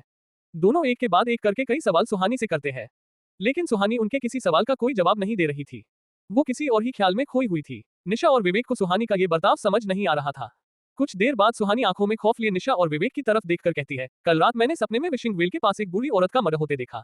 निशा भी उन्हीं नजरों से सुहानी को देखते हुए कहती है, और सुहानी जवाब देती है, आज वहां एक बूढ़ी औरत की लाश मिली है। सुहानी का जवाब सुनकर निशा और विवेक सकते में आ जाते हैं। काफी देर खामोश रहने के बाद विवेक निशा और सुहानी को देखकर कहता है, इसका मतलब सच में सुहानी विशिंग व्हील के पास होने वाली मौतों को देख सकती है। CH-17 सुहानी का पीछा। कुछ देर खामोश रहने के बाद विवेक निशा और सुहानी से कहता है, इसका मतलब सुहानी वाकई विशिंग व्हील के पास होने वाली मौतों को देख सकती है। निशा अपना सर पकड़कर कहती है, लेकिन ऐसा कैसे हो सकता है? क्या सुहानी और उस साय के बीच कोई कनेक्शन है? विवेक सुहानी से कहता है, सुहानी, क्या तुम इससे पहले कभी शिमला आई थी? सुहानी भी अभी काफी परेशान थी। वो नामे अपना सर हिलाकर कहती है, नहीं, शिमला तो क्या, मैं इससे पहले हिमाचल भी कभी नहीं आई। विवेक कंफ्यूज होकर कहता है, इसका मतलब तुम्हारे और उस मनहूस साय के बीच कोई कनेक्शन भी नहीं हो सकता। फिर तुम उस साय के शिकार को अपने सपनों में देख सकती हो। सुहानी विवेक के इस सवाल पर कुछ नहीं कहती। वो यही सब सोचते हुए बस वहां बैठी रहती है। कुछ देर बाद वो तीनों कैफे से बाहर चले जाते हैं। निशा सुहानी को लेकर हॉस्टल आ जाती है। कमरे में आकर निशा सुहानी से कहती है, सुहानी, तू आराम कर, मुझे कुछ जरूरी काम से कॉलेज जाना है। सुहानी कहती है, मैं भी तेरे साथ चलती हूँ। निशा सुहानी को मना करते हुए कहती है, नहीं, आज तू आराम कर, वैसे भी पूरी रात लॉकअप में तू सो भी नहीं पाई होगी, तू कल से चलना। सुहानी निशा की बात मान जाती है। वो भी इस वक्त काफी थकी हुई थी। कल सुबह से उसके साथ इतना कुछ हो गया था कि स्ट्रेस की वजह से उसके सर में तेज दर्द हो रहा था। निशा सुहानी को हॉस्टल में ही छोड़कर कॉलेज चली जाती है। निशा के जाने के बाद सुहानी अपने बेड पर लेट जाती है और ऊपर चल रहे पंखे को देखने लगती है। सुहानी कल रात ठीक से सो नहीं पाई थी, फिर भी उसकी आंखों से नींद बिल्कुल ही गायब थी। बेड पर लेटे हुए सुहानी युवराज के बारे में सोच रही थी। वो खुद से कहती है, आखिर युवराज सर चाहते क्या है? उन्हीं की वजह से कल मैं लॉकअप में थी और वही मेरे लिए लॉकअप में भी आ गए। मुझे खाना भी खिलाया और मेरे लिए पूरी रात वहां रुके। वो इतने कॉम्प्लिकेटेड क्यों है? यही सब सोचते सोचते सुहानी की आंख लग जाती है। सुहानी आराम से अपने कमरे में सो रही थी। कुछ देर बाद उस कमरे में कांच टूटने की आवाज सुनाई देती है और सुहानी की नींद टूटी जाती है। वो उठकर बैठती है और अपने आसपास देखने लगती है। सुहानी की नजर कमरे की खिड़की पर जाती है। वो देखती है कि खिड़की का कांच टूटा हुआ था। उसे देखकर साफ समझ आ रहा था कि वो कांच किसी के पत्थर मारने से टूटा है। सुहानी अपने बेड से नीचे उतरकर कुछ ढूंढने लगती है। वो देखती है कि नीचे एक पत्थर पड़ा था जिस पर कागज लिपटा हुआ था। सुहानी उस पत्थर को उठाकर उस पर लिपटा कागज निकालकर उसे देखने लगती है। उस कागज में एक मैसेज लिखा था, आज दोपहर 2 बजे मुझसे शहर से बाहर के एनर्जी पार्क में मिलो, रोहित। सुहानी अपनी खिड़की के पास जाकर बाहर की तरफ देखती है, लेकिन उसे बाहर कोई नहीं दिखता। सुहानी समझ जाती है कि ये मैसेज रोहित ने उसके लिए भेजा है। वो सोच में पड़ जाती है, विवेक ने तो कहा था कि रोहित सुबह ही अपने घर चला गया, तो फिर ये क्या है? कुछ देर सोचने के बाद सुहानी आगे कहती है, शायद मुझे वहां जाना चाहिए।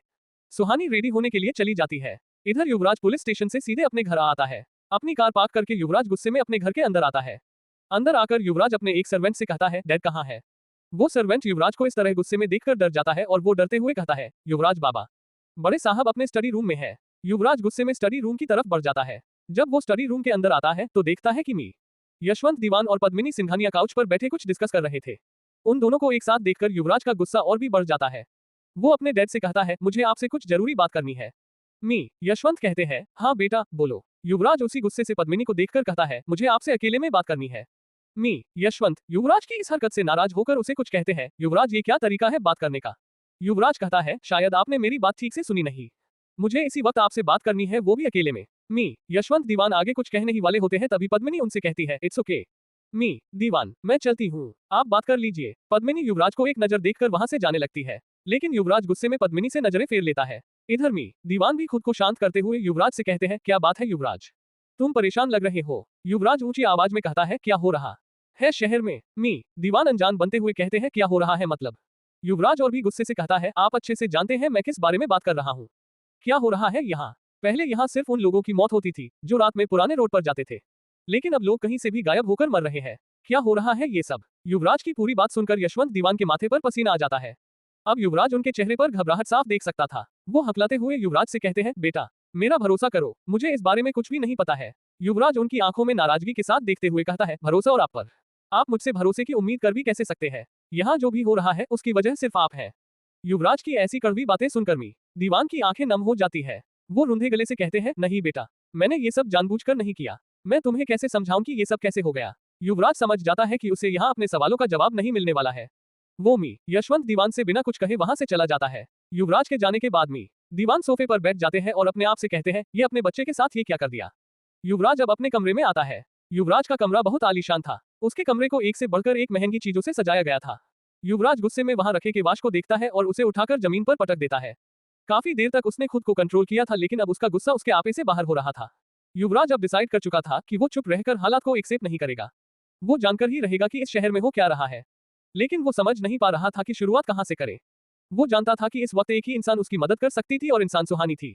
वैसे तो युवराज सुहानी को बचाने के लिए उसे इन सब से दूर रखना चाहता था, लेकिन वह समझ गया था कि अब बहुत देर हो चुकी है। ना जाने कैसे, लेकिन सुहानी इन सब का हिस्सा बन चुकी थी। युवराज अपने आप से कहता है, मुझे सुहानी से बात करनी ही होगी। ये कहकर वो अपनी कार कीज उठाता है और वहां से चला जाता है। कुछ देर में युवराज सुहानी के हॉस्टल पहुंच जाता है और हॉस्टल से कुछ दूर अपनी कार रोक देता है। तभी उसकी नजर एक लड़के पर जाती है। उस लड़के ने एक ब्लैक हुडी पहनी हुई थी, जिस वजह से उसका चेहरा नहीं दिख रहा था। युवराज देखता है कि वो लड़का एक पत्थर पर कागज लपेटकर सुहानी के कमरे की खिड़की पर फेंकता है। युवराज समझ जाता है कि वो लड़का सुहानी को कोई मैसेज देने की कोशिश कर रहा है। वो लड़का पत्थर फेंककर तुरंत ही वहां से चला जाता है। युवराज भी उसे रोकने की कोशिश नहीं करता। कुछ देर तक युवराज हॉस्टल के बाहर ही रुकता है और फिर वो सुहानी को हड़बड़ी में हॉस्टल से बाहर निकलते देखता है। युवराज को इसी बात की उम्मीद थी, इसलिए वो हॉस्टल के अंदर नहीं गया था। सुहानी ऑटो में बैठकर वहां से चली जाती है। युवराज को अंदाजा हो जाता है कि सुहानी शायद उसी लड़के से मिलने जा रही है। युवराज को सुहानी की फिक्र थी, इसलिए वो अपनी कार से उस ऑटो का पीछा करता है। सुहानी का पीछा करते हुए युवराज शहर से बाहर आ जाता है। थोड़ी देर बाद वो ऑटो एनर्जी पार्क के सामने रुक जाती है। सुहानी ऑटो से निकलकर पार्क के अंदर चली जाती है। युवराज भी सुहानी की नजर में आए बिना उसके पीछे पार्क के अंदर जाता है। दोपहर का वक्त था, इसलिए पार्क में बहुत कम लोग थे। सुहानी पार्क में फाउंटेन के पास जाकर खड़ी रोहित का इंतजार कर रही थी। युवराज भी सुहानी से थोड़ी ही दूर एक पेड़ की आड़ में रुक जाता है। युवराज नहीं जानता था कि वो हुडी वाला लड़का रोहित है और अभी सुहानी रोहित का इंतजार कर रही है। थोड़ी देर बाद वही हुडी पहने एक लड़का सुहानी के पास आता है। वो सुहानी के सामने आकर अपने चेहरे से मास्क हटाकर उसे अपना चेहरा दिखाता है। रोहित का चेहरा देखकर युवराज चौंक जाता है और बहुत ध्यान से सुहानी और रोहित के बीच की बातें सुनने लगता है। सुहानी रोहित से कहती है, रोहित, तुम कहाँ चले गए थे? तुम्हें पता है कल से मेरे साथ क्या हो रहा है? मुझे पुलिस अरेस्ट करके ले गई थी। मुझे तुम्हारी गवाही की जरूरत है। सुहानी एक ही सांस में बहुत कुछ बोल देती है। रोहित सुहानी को बीच में ही टोकते हुए कहता है, सुहानी, मैं ये सब जानता हूँ, लेकिन तुम अभी मेरी बात सुनो। मेरे पास ज्यादा वक्त नहीं है। शिमला में मेरे ऊपर जानलेवा हमला हुआ है। यहाँ मेरी जान को खतरा है, मुझे अब अंडरग्राउंड होना होगा। सुहानी हैरानी से कहती है, क्या तुम पर हमला हुआ था? लेकिन क्यों और किसने किया? रोहित कहता है, मुझे मी, यशवंत दीवान से खतरा है। रोहित की ये बात सुनकर युवराज चौंक जाता है। वो सोचता है, डैड से रोहित को क्यों खतरा है? आखिर हो क्या रहा है यहाँ? रोहित के इस जवाब से सुहानी भी आश्चर्य में पड़ जाती है। वो कहती है, रोहित, तुम क्या कह रहे हो? मुझे कुछ भी समझ नहीं आ रहा है। तुम्हें यशवंत दीवान से खतरा क्यों है? लेकिन क्यों? रोहित जवाब देता है, सुहानी, मेरी बात ध्यान से सुनो। पिछले कुछ महीनों से इंडिया के कई शहरों से लोग गायब हो रहे हैं। मैंने जब इसका इन्वेस्टिगेशन किया तो मुझे सारे लिंक्स शिमला से जुड़े हुए नजर आए। तभी मैं यहाँ इन्वेस्टिगेशन के लिए आया था। यहाँ आकर मुझे पता चला कि इन किडनैपिंग के पीछे मी, यशवंत दीवान का हाथ है। सुहानी और युवराज ये सुनकर हक्का बक्का रह जाते हैं। युवराज के तो जैसे पैरों तले जमीन ही खिसक जाती है। उसे यकीन नहीं हो रहा था कि उसके डैड ऐसा भी कुछ कर सकते हैं।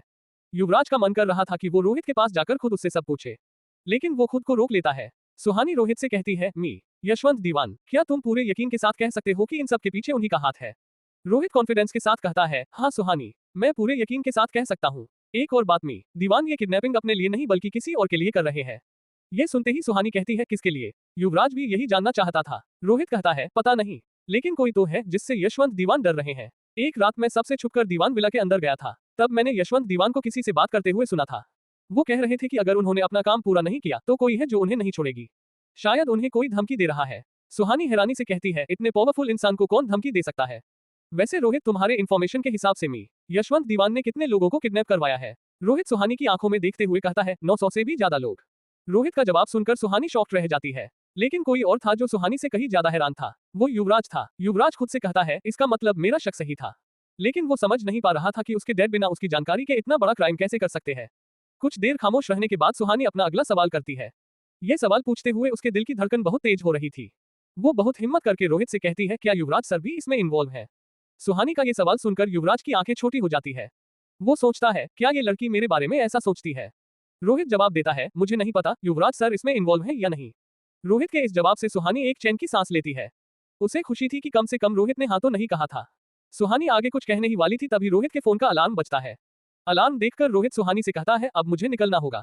आई एम सॉरी, मैं आगे तुम्हारा साथ नहीं दे पाऊंगा। सुहानी कहती है, कोई बात नहीं, तुम अपना ख्याल रखना। रोहित हाँ में अपना सर हिला देता है और वहां से चला जाता है। रोहित को जाते देख युवराज अपना फोन निकालकर किसी को कॉल करता है। युवराज फोन पर किसी से कहता है, black hoodie, blue jeans, height 5 feet 8 inch, fair complexion. ये लड़का अभी एनर्जी पार्क से निकल रहा है, इस पर नजर रखो। फोन से किसी आदमी की आवाज आती है, ओके सर। ये सुनकर युवराज फोन कट कर देता है। रोहित के जाने के बाद सुहानी कुछ देर के लिए पार्क में बैठ जाती है।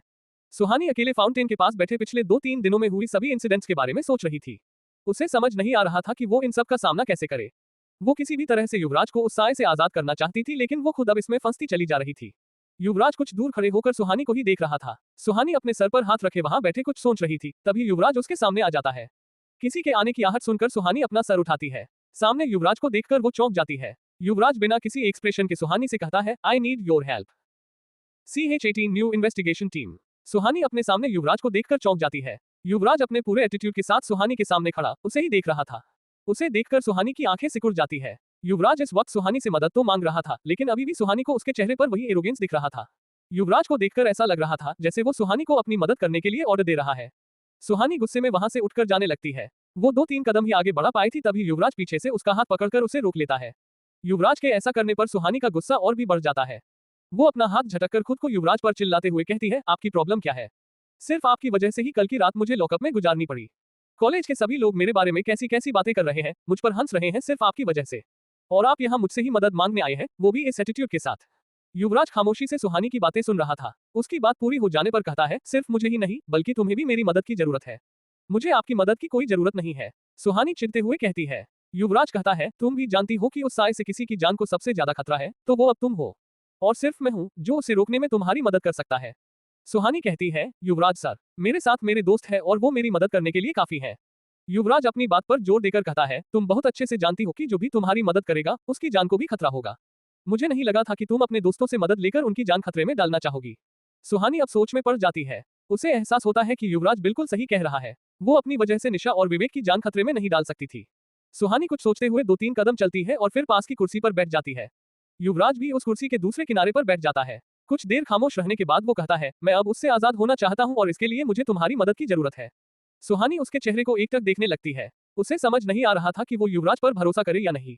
कुछ देर पहले ही रोहित ने उसे यशवंत दीवान के किडनैपिंग लिंक के बारे में बताया था। सुहानी सोच रही थी कि कहीं युवराज भी तो इन सब में शामिल नहीं है। युवराज भी सुहानी को ही देख रहा था। सुहानी का चेहरा देखकर वो समझ जाता है कि उसके दिमाग में क्या चल रहा है। युवराज कहता है, मैं जानता हूं कि तुम इस वक्त क्या सोच रही हो। मेरे पास कोई सबूत तो नहीं है, लेकिन मुझे उन किडनैपिंग के बारे में कुछ भी नहीं पता जिसके बारे में तुम्हें रोहित ने बताया है। सुहानी ये सुनकर चौंक जाती है। उसे ये समझने में देर नहीं लगती कि युवराज छिपकर उसकी और रोहित की बातें सुन रहा था। सुहानी फिर से गुस्सा होकर कहती है, तो आप छिपकर मेरी और रोहित की बातें भी सुन रहे थे? कुछ सोचते हुए सुहानी आगे कहती है, युवराज सर, क्या आप मुझे फॉलो कर रहे हैं? युवराज कहता है, मैं तुम्हें फॉलो नहीं कर रहा। मैं तुमसे मिलने तुम्हारे हॉस्टल गया था। मुझे तुमसे जरूरी बात करनी थी, इसलिए मैं तुम्हारे पीछे यहाँ तक आ गया। सुहानी युवराज की बातों से बिल्कुल भी कन्विंस नहीं हो रही थी। उसे साफ समझ आ रहा था कि युवराज वाकई उसे फॉलो कर रहा है, लेकिन सुहानी अभी इस बारे में बहस नहीं करना चाहती थी, इसलिए वो आगे कुछ नहीं कहती। सुहानी को खामोश बैठे हुए देखकर युवराज को लगता है कि सुहानी उसकी कोई मदद नहीं करना चाहती। युवराज उठता है और वहां से जाने लगता है। वो कुछ ही कदम आगे बढ़ पाया था, तभी सुहानी उससे कहती है, मैं आपकी मदद करने के लिए तैयार हूँ। युवराज के कदम वहीं रुक जाते हैं और उसके चेहरे पर एक हल्की स्माइल आ जाती है। युवराज उस स्माइल को छुपाकर पीछे सुहानी की तरफ मुड़ता है। वो देखता है कि सुहानी की नजर अभी भी युवराज पर ही थी, लेकिन अब उसकी आंखों में युवराज के लिए गुस्सा नहीं था। सुहानी अपने मन में कहती है, इस वक्त युवराज सर ही मेरी मदद कर सकते हैं। मैं निशा और विवेक को इसमें शामिल करके उनकी जान खतरे में नहीं डाल सकती। अभी भी सुहानी को युवराज पर पूरा भरोसा नहीं था, लेकिन इस वक्त उसकी हेल्प लेने के अलावा उसके पास और कोई रास्ता नहीं था।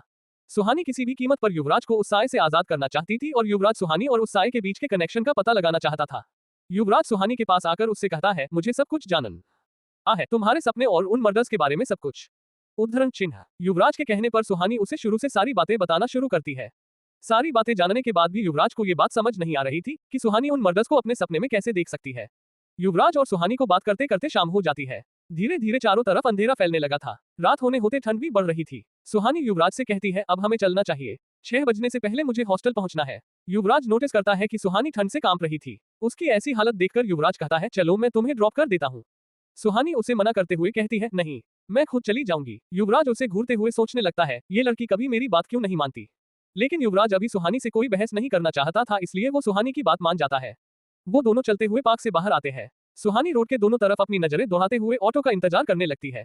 युवराज उसके पास ही खड़ा था। वो सुहानी को वहां अकेले छोड़कर नहीं जाना चाहता था। तभी सुहानी को वहां एक ऑटो आती हुई दिखाई देती है। उस ऑटो के पास आने पर सुहानी उसे रोकने के लिए आगे बढ़ने ही वाली होती है, तभी उससे पहले युवराज आगे बढ़कर ऑटो को रोक लेता है।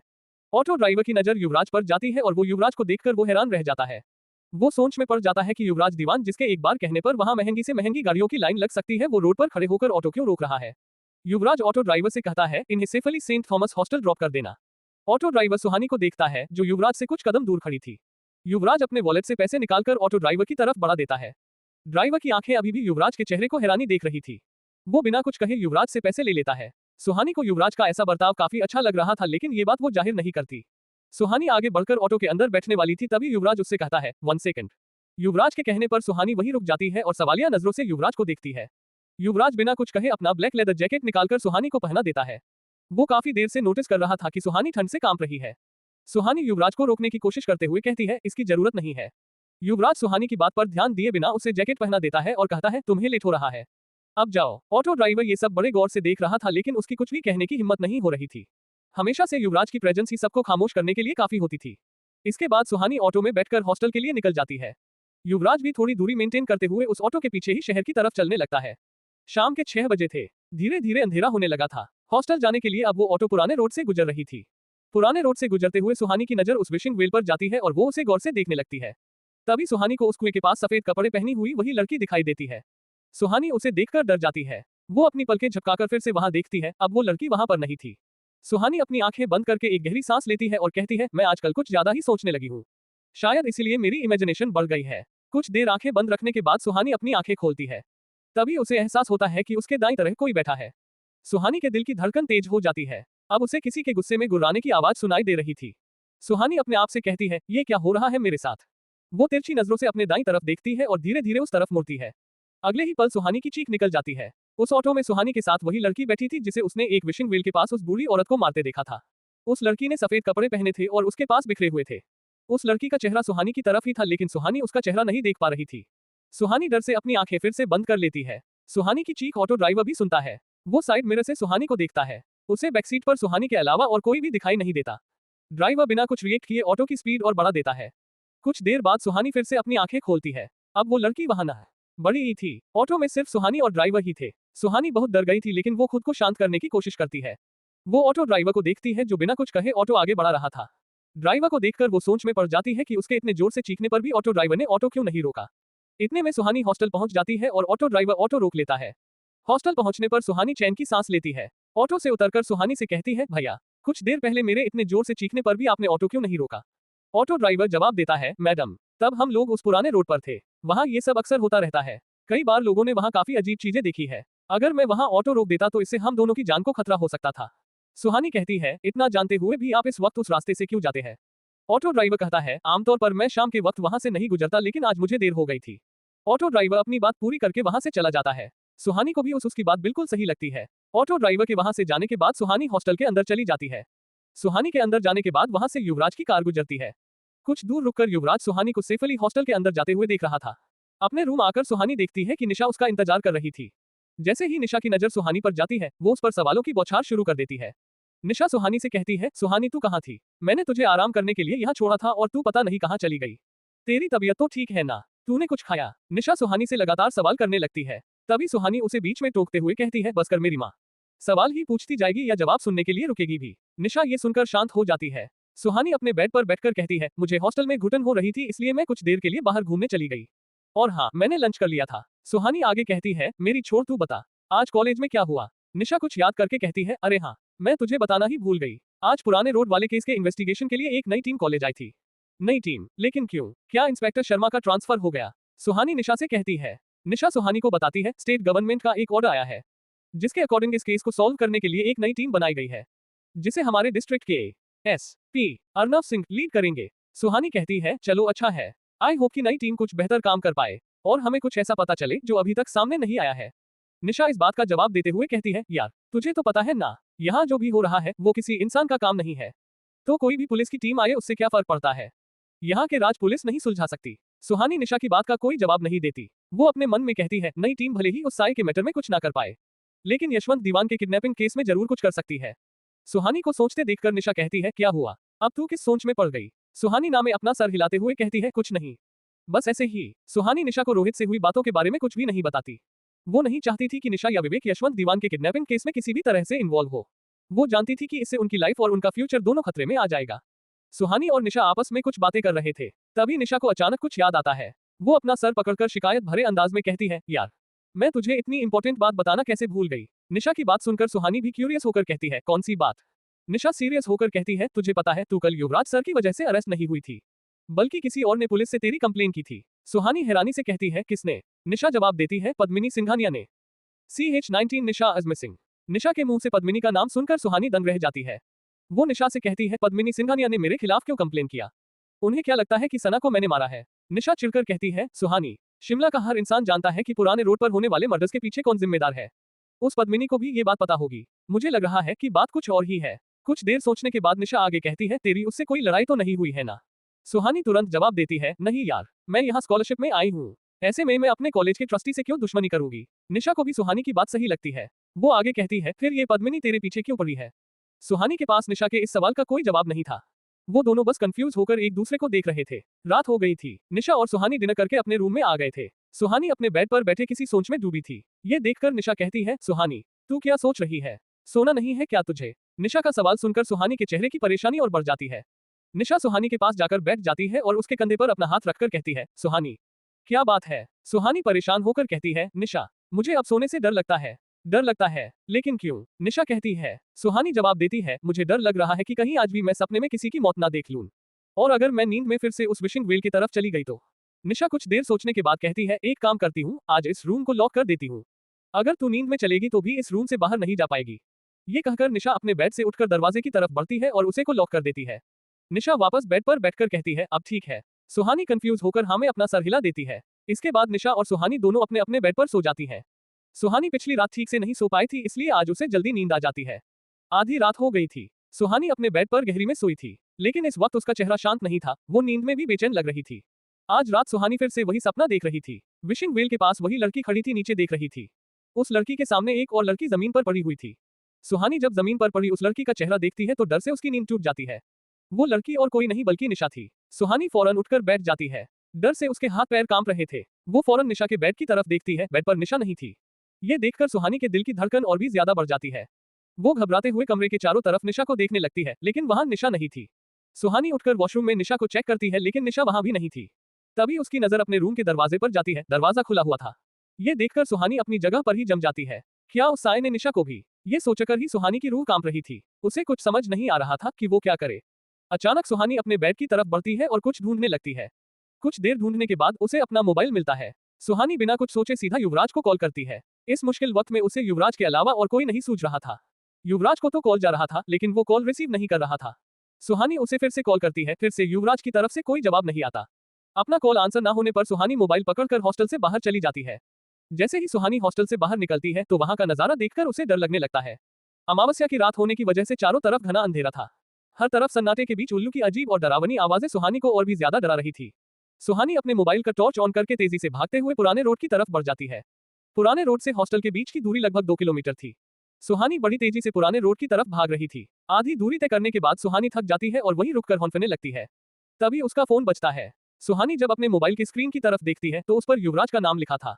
सुहानी फोन उठाकर हौंफते हुए कहती है, हेलो युवराज सर। सुहानी की डरी और हौंफती आवाज सुनकर युवराज अलर्ट हो जाता है।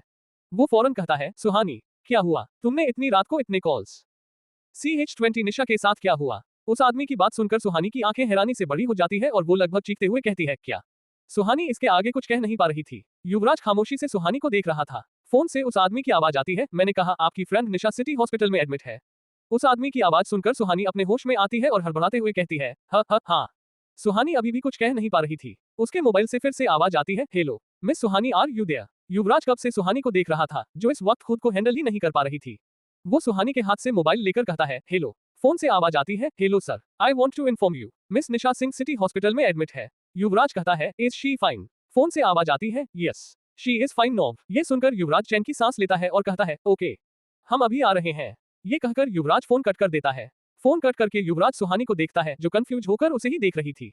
सुहानी ने कुछ ही देर में बहुत सारे इमोशंस एक साथ फेस कर लिए थे, इसलिए उसे समझ नहीं आ रहा था कि अब वो कैसे रिएक्ट करे। युवराज की नजर सुहानी पर रुक जाती है। वो इस वक्त बहुत क्यूट लग रही थी। कुछ पल के लिए वो भूल जाता है कि उसे निशा के पास सिटी हॉस्पिटल जाना है। युवराज से कोई जवाब ना मिलने पर सुहानी उसका हाथ पकड़कर उसे हिलाते हुए कहती है, युवराज सर क्या हुआ, निशा ठीक है ना? सुहानी के ऐसा करने से युवराज का ध्यान टूटता है और वो थोड़ा हड़बड़ा जाता है। अगले ही पल वो खुद को संभालते हुए कहता है, हाँ वो ठीक है, हमें सिटी हॉस्पिटल जाना होगा, निशा वहीं है। सुहानी बौखलाहट के साथ कहती है, क्या हुआ है उसे, और वो हॉस्पिटल कैसे पहुंच गई? युवराज कहता है, ये उसके पास जाकर ही पता चलेगा। सुहानी हाँ में अपना सर हिलाते हुए कहती है, हम। आज युवराज की नजर सुहानी से हटी नहीं रही थी। सुहानी का इतना मासूम होना आज युवराज को बहुत परेशान कर रहा था। वो चाहकर भी अपनी नजरें कहीं और नहीं ले जा पा रहा था। तभी युवराज नोटिस करता है कि सुहानी ने कोई भी गर्म कपड़ा नहीं पहना था और वो ठंड से कांप रही है। युवराज डिसअपॉइंटेड होकर अपनी आंखें बंद कर लेता है और अपने मन में कहता है, इस लड़की का कुछ नहीं हो सकता। युवराज अपनी आंखें खोलकर अपनी जैकेट निकालता है। सुहानी कंफ्यूज होकर युवराज को देख रही थी। अगले ही पल युवराज उस जैकेट से सुहानी को कवर कर देता है। सुहानी उस जैकेट को खुद से दूर करते हुए कहती है, इसकी जरूरत नहीं है। युवराज सुहानी का हाथ पकड़कर उसे जैकेट उतारने से रोक लेता है। वो सुहानी को डांटते हुए कहता है, क्या तुम्हें नहीं पता कि तुम शिमला में रहती हो और रात को यहाँ टेम्परेचर माइनस में चला जाता है? तुमने गर्म कपड़े क्यों नहीं पहने हैं? अब सुहानी को ध्यान आता है कि जल्दबाजी में वो गर्म कपड़ों के बिना ही बाहर आ गई थी। अब उसे ठंड का एहसास हो रहा था और उसकी कपकपी भी बढ़ गई थी। सुहानी मासूमियत से जवाब देती है, मैं डर गई थी। युवराज थोड़ी सख्ती से कहता है, तो अब इसे पहन कर रखो। सुहानी जैकेट को निकालते हुए है, नहीं, पहले ही आपका एक जैकेट मेरे पास है और अब ये भी। युवराज कहता है, मेरे पास बहुत है। सुहानी कहती है, अगर आप इसे मुझे दे दोगे तो खुद क्या पहनोगे? ठंड तो युवराज को भी बहुत लग रही थी, लेकिन वो इनकार करते हुए कहता है, मुझे इसकी जरूरत नहीं है, मुझे ठंड नहीं लगती। युवराज अपनी बात पर जोर देकर कहता है, अब चुपचाप इसे पहने रहो। इस बार सुहानी युवराज को मना नहीं कर पाती और अपनी जिद छोड़ देती है। सुहानी थोड़ी शर्मिंदगी के साथ कहती है, थैंक यू। सुहानी को वाकई में बहुत ठंड लग रही थी। बिना कुछ कहे वहां से उठ जाता है। वो उठकर सुहानी की तरफ अपना हाथ बढ़ाता है। सुहानी थोड़ी झिझक के साथ युवराज का हाथ पकड़ लेती है और उठने की कोशिश करती है, लेकिन तभी उसके मुंह से दर्द भरी आह निकल जाती है। सुहानी के एक पैर पर पेड़ की डाल गिर गई थी, जिस वजह से उसके पैर में चोट लग गई थी। सुहानी बड़ी मुश्किल से उठ पाती है। युवराज सुहानी का हाथ थामे हुए कहता है, क्या तुम चल पाओगी? सुहानी अपने कदम आगे बढ़ाने की कोशिश करती है। जैसे ही सुहानी अपना पहला कदम आगे बढ़ाती है, उसके चेहरे पर दर्द के भाव आ जाते हैं। युवराज समझ जाता है कि सुहानी के पैर में काफी दर्द हो रहा है। वो सुहानी से कहता है, रुको। युवराज के कहने पर सुहानी अपने कदम रोक लेती है। युवराज अपना मोबाइल निकालकर किसी को कॉल करता है और अपनी स्ट्रिक्ट आवाज में कहता है, विशिंग वेल के पास एक कार लेकर आओ अभी। ये कहकर वो फोन कट कर देता है। कॉल कट करके युवराज सुहानी को पास रखे एक बड़े से पत्थर पर बिठा देता है। वो दोनों कार के आने का इंतजार करने लगते हैं। वहां बैठे हुए सुहानी बड़े गौर से विशिंग वेल और उसके आसपास को देख रही थी। वैसे तो ये सीन बहुत भयानक था, लेकिन युवराज के साथ होने की वजह से सुहानी को डर नहीं लग रहा था। युवराज थोड़ी झिझक से साथ कहता है, सुहानी, आई एम सॉरी। युवराज के मुंह से ये 3 मैजिकल वर्ड सुनकर सुहानी चौंक जाती है। वो सवालिया नजरों से युवराज को देखती है। युवराज आगे कहता है, उस रात मुझे वार्डन से तुम्हारी कंप्लेन नहीं करनी चाहिए थी। मुझे नहीं पता था कि ये बात इस तरह से फैल जाएगी और तुम्हारे साथ इतना कुछ हो जाएगा। ये कहते हुए युवराज की आंखों में गिल्ट साफ साफ दिख रहा था। सुहानी युवराज के मुंह से ये सब सुनकर हैरान थी। उसे नहीं पता था कि युवराज इतने अच्छे से बात भी कर सकता है, वरना उसने ज्यादातर युवराज को गुस्सा करते हुए या डांटते हुए ही देखा था। सुहानी युवराज को देखते हुए अपने मन में कहती है, युवराज सर सॉरी भी बोलते हैं। अब युवराज सुहानी से अपनी नजरें फेर लेता है और कहता है, जब मैं गलत होता हूँ मैं सॉरी कह देता हूँ, इसमें इतना हैरान होने वाली कोई बात नहीं है। सुहानी अब आंखें फाड़कर युवराज को देखती है और फिर से अपने मन में कहती है, युवराज सर मेरे मन की बात सुन सकते हैं। युवराज कहता है, तुम्हारी शक्ल पर लिखा है तुम क्या सोच रही हो। सुहानी फौरन अपना चेहरा दूसरी तरफ कर लेती है और खुद से कहती है, युवराज सर तो बहुत डेंजरस है। सुहानी की ये हरकत देखकर युवराज में चेहरे पर हल्की स्माइल आ जाती है, जिसे वो छुपा लेता है। तभी एक तेज हॉर्न की आवाज से उन दोनों का ध्यान टूटता है। पुराने रोड पर युवराज की कार आ गई थी। युवराज एक नजर कार को देखता है और फिर बिना कुछ कहे सुहानी को अपनी गोद में उठा लेता है। युवराज के अचानक से ऐसा करने पर सुहानी शॉक्ड रह जाती है और नर्वस होकर युवराज की गोद में हड़बड़ाने लगती है। युवराज सुहानी की आंखों में देखकर थोड़ी सख्ती से कहता है, रिलैक्स, मैं बस तुम्हें कार तक लेकर जा रहा हूँ। ये सुनकर सुहानी थोड़ा रिलैक्स हो जाती है। फिजिकली तो वो बिल्कुल रिलैक्स नजर आ रही थी, लेकिन उसके मन में काफी उथल पुथल चल रही थी। सुहानी एकटक बस युवराज को ही देख रही है। युवराज के इतने करीब होने पर उसके दिल की धड़कन तेज होती जा रही थी। युवराज पास से और भी ज्यादा हैंडसम दिख रहा था। वो अपने चेहरे पर सुहानी की नजरों को महसूस कर रहा था और ये उसकी बेचैनी को और बढ़ा रही थी। लेकिन युवराज अपनी नजर सिर्फ रास्ते पर बनाए हुए था। कार के पास पहुंचकर युवराज सुहानी को कार की बैक सीट पर बैठा देता है और खुद उसके पास बैठ जाता है। युवराज ड्राइवर से कहता है, सिटी हॉस्पिटल चलो। ड्राइवर कार सिटी हॉस्पिटल की तरफ बढ़ा देता है। वहां से जाते हुए सुहानी जब विशिंग वेल की तरफ देखती है तो उसे फिर से वही लड़की सफेद कपड़े में दिखाई देती है। इस बार सुहानी को उसका चेहरा कुछ कुछ दिख रहा था। उसे वो लड़की काफी जानी पहचानी सी लग रही थी। सुहानी याद करने की कोशिश करती है कि ये कौन हो सकती है, लेकिन उसे ठीक से कुछ भी याद नहीं आ रहा था। वहीं पास बैठे युवराज के दिमाग में इस वक्त बस एक ही सवाल चल रहा था कि निशा उस साए से कैसे बच गई। इससे पहले सुहानी ने जिसे भी अपने सपने में उस लड़की के साथ देखा था वो या तो गायब हो गई थी या फिर उसकी लाश मिली थी। लेकिन निशा के साथ ऐसा नहीं हुआ। फिर कल रात को निशा के साथ हुआ क्या था, ये सवाल बार बार युवराज के दिमाग में चल रहा था। थोड़ी ही देर में वो दोनों हॉस्पिटल पहुंच जाते हैं। युवराज व्हीलचेयर मंगाकर सुहानी को उस पर बैठा देता है और फिर उस व्हीलचेयर को धकेलते हुए हॉस्पिटल के अंदर चला जाता है। कुछ ही देर में वो दोनों निशा के रूम तक पहुंच जाते हैं। रूम के अंदर जाकर वो दोनों देखते हैं कि निशा बेड पर लेटी हुई थी। जैसे ही निशा सुहानी को देखते हैं वो उछलकर बैठ जाती है। युवराज सुहानी के व्हीलचेयर को धकेलकर उसे निशा के करीब ले जाता है। सुहानी निशा के पास जाकर उसका हाथ पकड़ते हुए कहती है, निशा तू ठीक है ना। निशा भी इस वक्त सुहानी को व्हीलचेयर में देखकर घबरा जाती है। वो क्यूरियस होकर कहती है, सुहानी तुझे क्या हुआ है, तू व्हीलचेयर में क्यों है, और युवराज सर इस वक्त तेरे साथ क्या कर रहे हैं। ये कहकर निशा युवराज की तरफ देखने लगती है। युवराज वहां खामोशी से खड़ा था। वो निशा को देखकर ये अंदाजा लगाने की कोशिश कर रहा था कि आखिर उसके साथ हुआ क्या है। सुहानी झल लाकर कहती है, मैं तुझे सब कुछ बाद में बताऊंगी, पहले तू बता कि आज रात तेरे साथ क्या हुआ था, तू हॉस्पिटल कैसे पहुंच गई। युवराज सुहानी के व्हीलचेयर के पीछे खड़ा दोनों की बातें सुन रहा था। युवराज के उस कमरे में होने की वजह से निशा सुहानी को कुछ बताने से झिझक रही थी। सुहानी उससे कहती है, कोई बात नहीं, तू बोल सकती है। सुहानी की बात सुनकर निशा उसे रात की बात बताना शुरू करती है। निशा कहती है, यार मुझे खुद भी समझ नहीं आ रहा है कि मेरे साथ क्या हुआ। रात को तो हम दोनों साथ में सोए थे। मैंने एक अजीब सा सपना देखा। मैंने देखा कि एक लड़की उस मनहूस कुएं के पास खड़ी रही। उसने सफेद कपड़े पहने हुए थी, उसके बिखरे लंबे बाल थे। मुझे उसका चेहरा तो साफ साफ याद नहीं है, लेकिन ऐसा लग रहा था जैसे मैं उसे जानती हूँ। निशा आगे कहती है, मैं सपना ही देख रही थी और अचानक मेरी आंखें खुल गई। फिर मैंने देखा कि मैं बीच जंगल में खड़ी हूँ। चारों तरफ अंधेरा था और वहां एक अजीब सी आवाज आ रही थी। वो सीन बहुत ही डरावना था। मैंने जब पीछे मुड़कर देखा तो मेरे सामने वही लड़की खड़ी थी जिसे मैंने सपने में देखा था। मैं तो बहुत डर गई थी, पता नहीं मैं वहां कैसे पहुंच गई। युवराज क्यूरियस होकर निशा को बीच में ही टोकते हुए कहता है, तुम मुझसे बच कैसे गई। निशा चिढ़कर कहती है, बता रही हूँ, पूरी बात तो सुनो। युवराज खामोश हो जाता है। निशा आगे कहती है, अंधेरे में मुझे कुछ ठीक से दिख नहीं रहा था। उस लड़की के सफेद कपड़े और बिखरे बाल ही दिख रहे थे। उसने मेरी तरफ अपने हाथ बढ़ाया। वो मेरा गला दबाकर मुझे मारना चाहती थी, लेकिन पता नहीं क्यों वो मुझे छू भी नहीं पा रही थी। ये सब देखकर मैं काफी ज्यादा डर गई थी। शायद मैं डरकर वहीं बेहोश हो गई, और जब मेरी आंखें खुली तो मैं यहाँ हॉस्पिटल में थी। सुहानी फौरन कहती है, तुम्हें हॉस्पिटल लेकर कौन आया। निशा जवाब देती है, पता नहीं यार। सुहानी पीछे मुड़कर युवराज की तरफ देखने लगती है। वो अभी भी शांत लग रहा था, लेकिन उसकी आंखों को देखकर सुहानी समझ जाती है कि युवराज परेशान है। सुहानी युवराज से कहती है, युवराज सर क्या हुआ। युवराज सीरियस होकर कहता है, मुझे समझ नहीं आ रहा कि निशा उससे बच कैसे गई। निशा भी युवराज की बात सुनकर सोच में पड़ जाती है और कहती है, हाँ मैं बच कैसे गई। वैसे मैं बच के बहुत खुश हूँ, लेकिन मुझे भी समझ नहीं आ रहा कि वो मुझे कुछ कर क्यों नहीं पाई। युवराज और निशा दोनों कंफ्यूज लग रहे हैं। सुहानी उन दोनों को देखकर अचानक से कहती है, मुझे पता है कि निशा कैसे बच गई। निशा और युवराज सवालिया नजरों से सुहानी को देखने लगते हैं।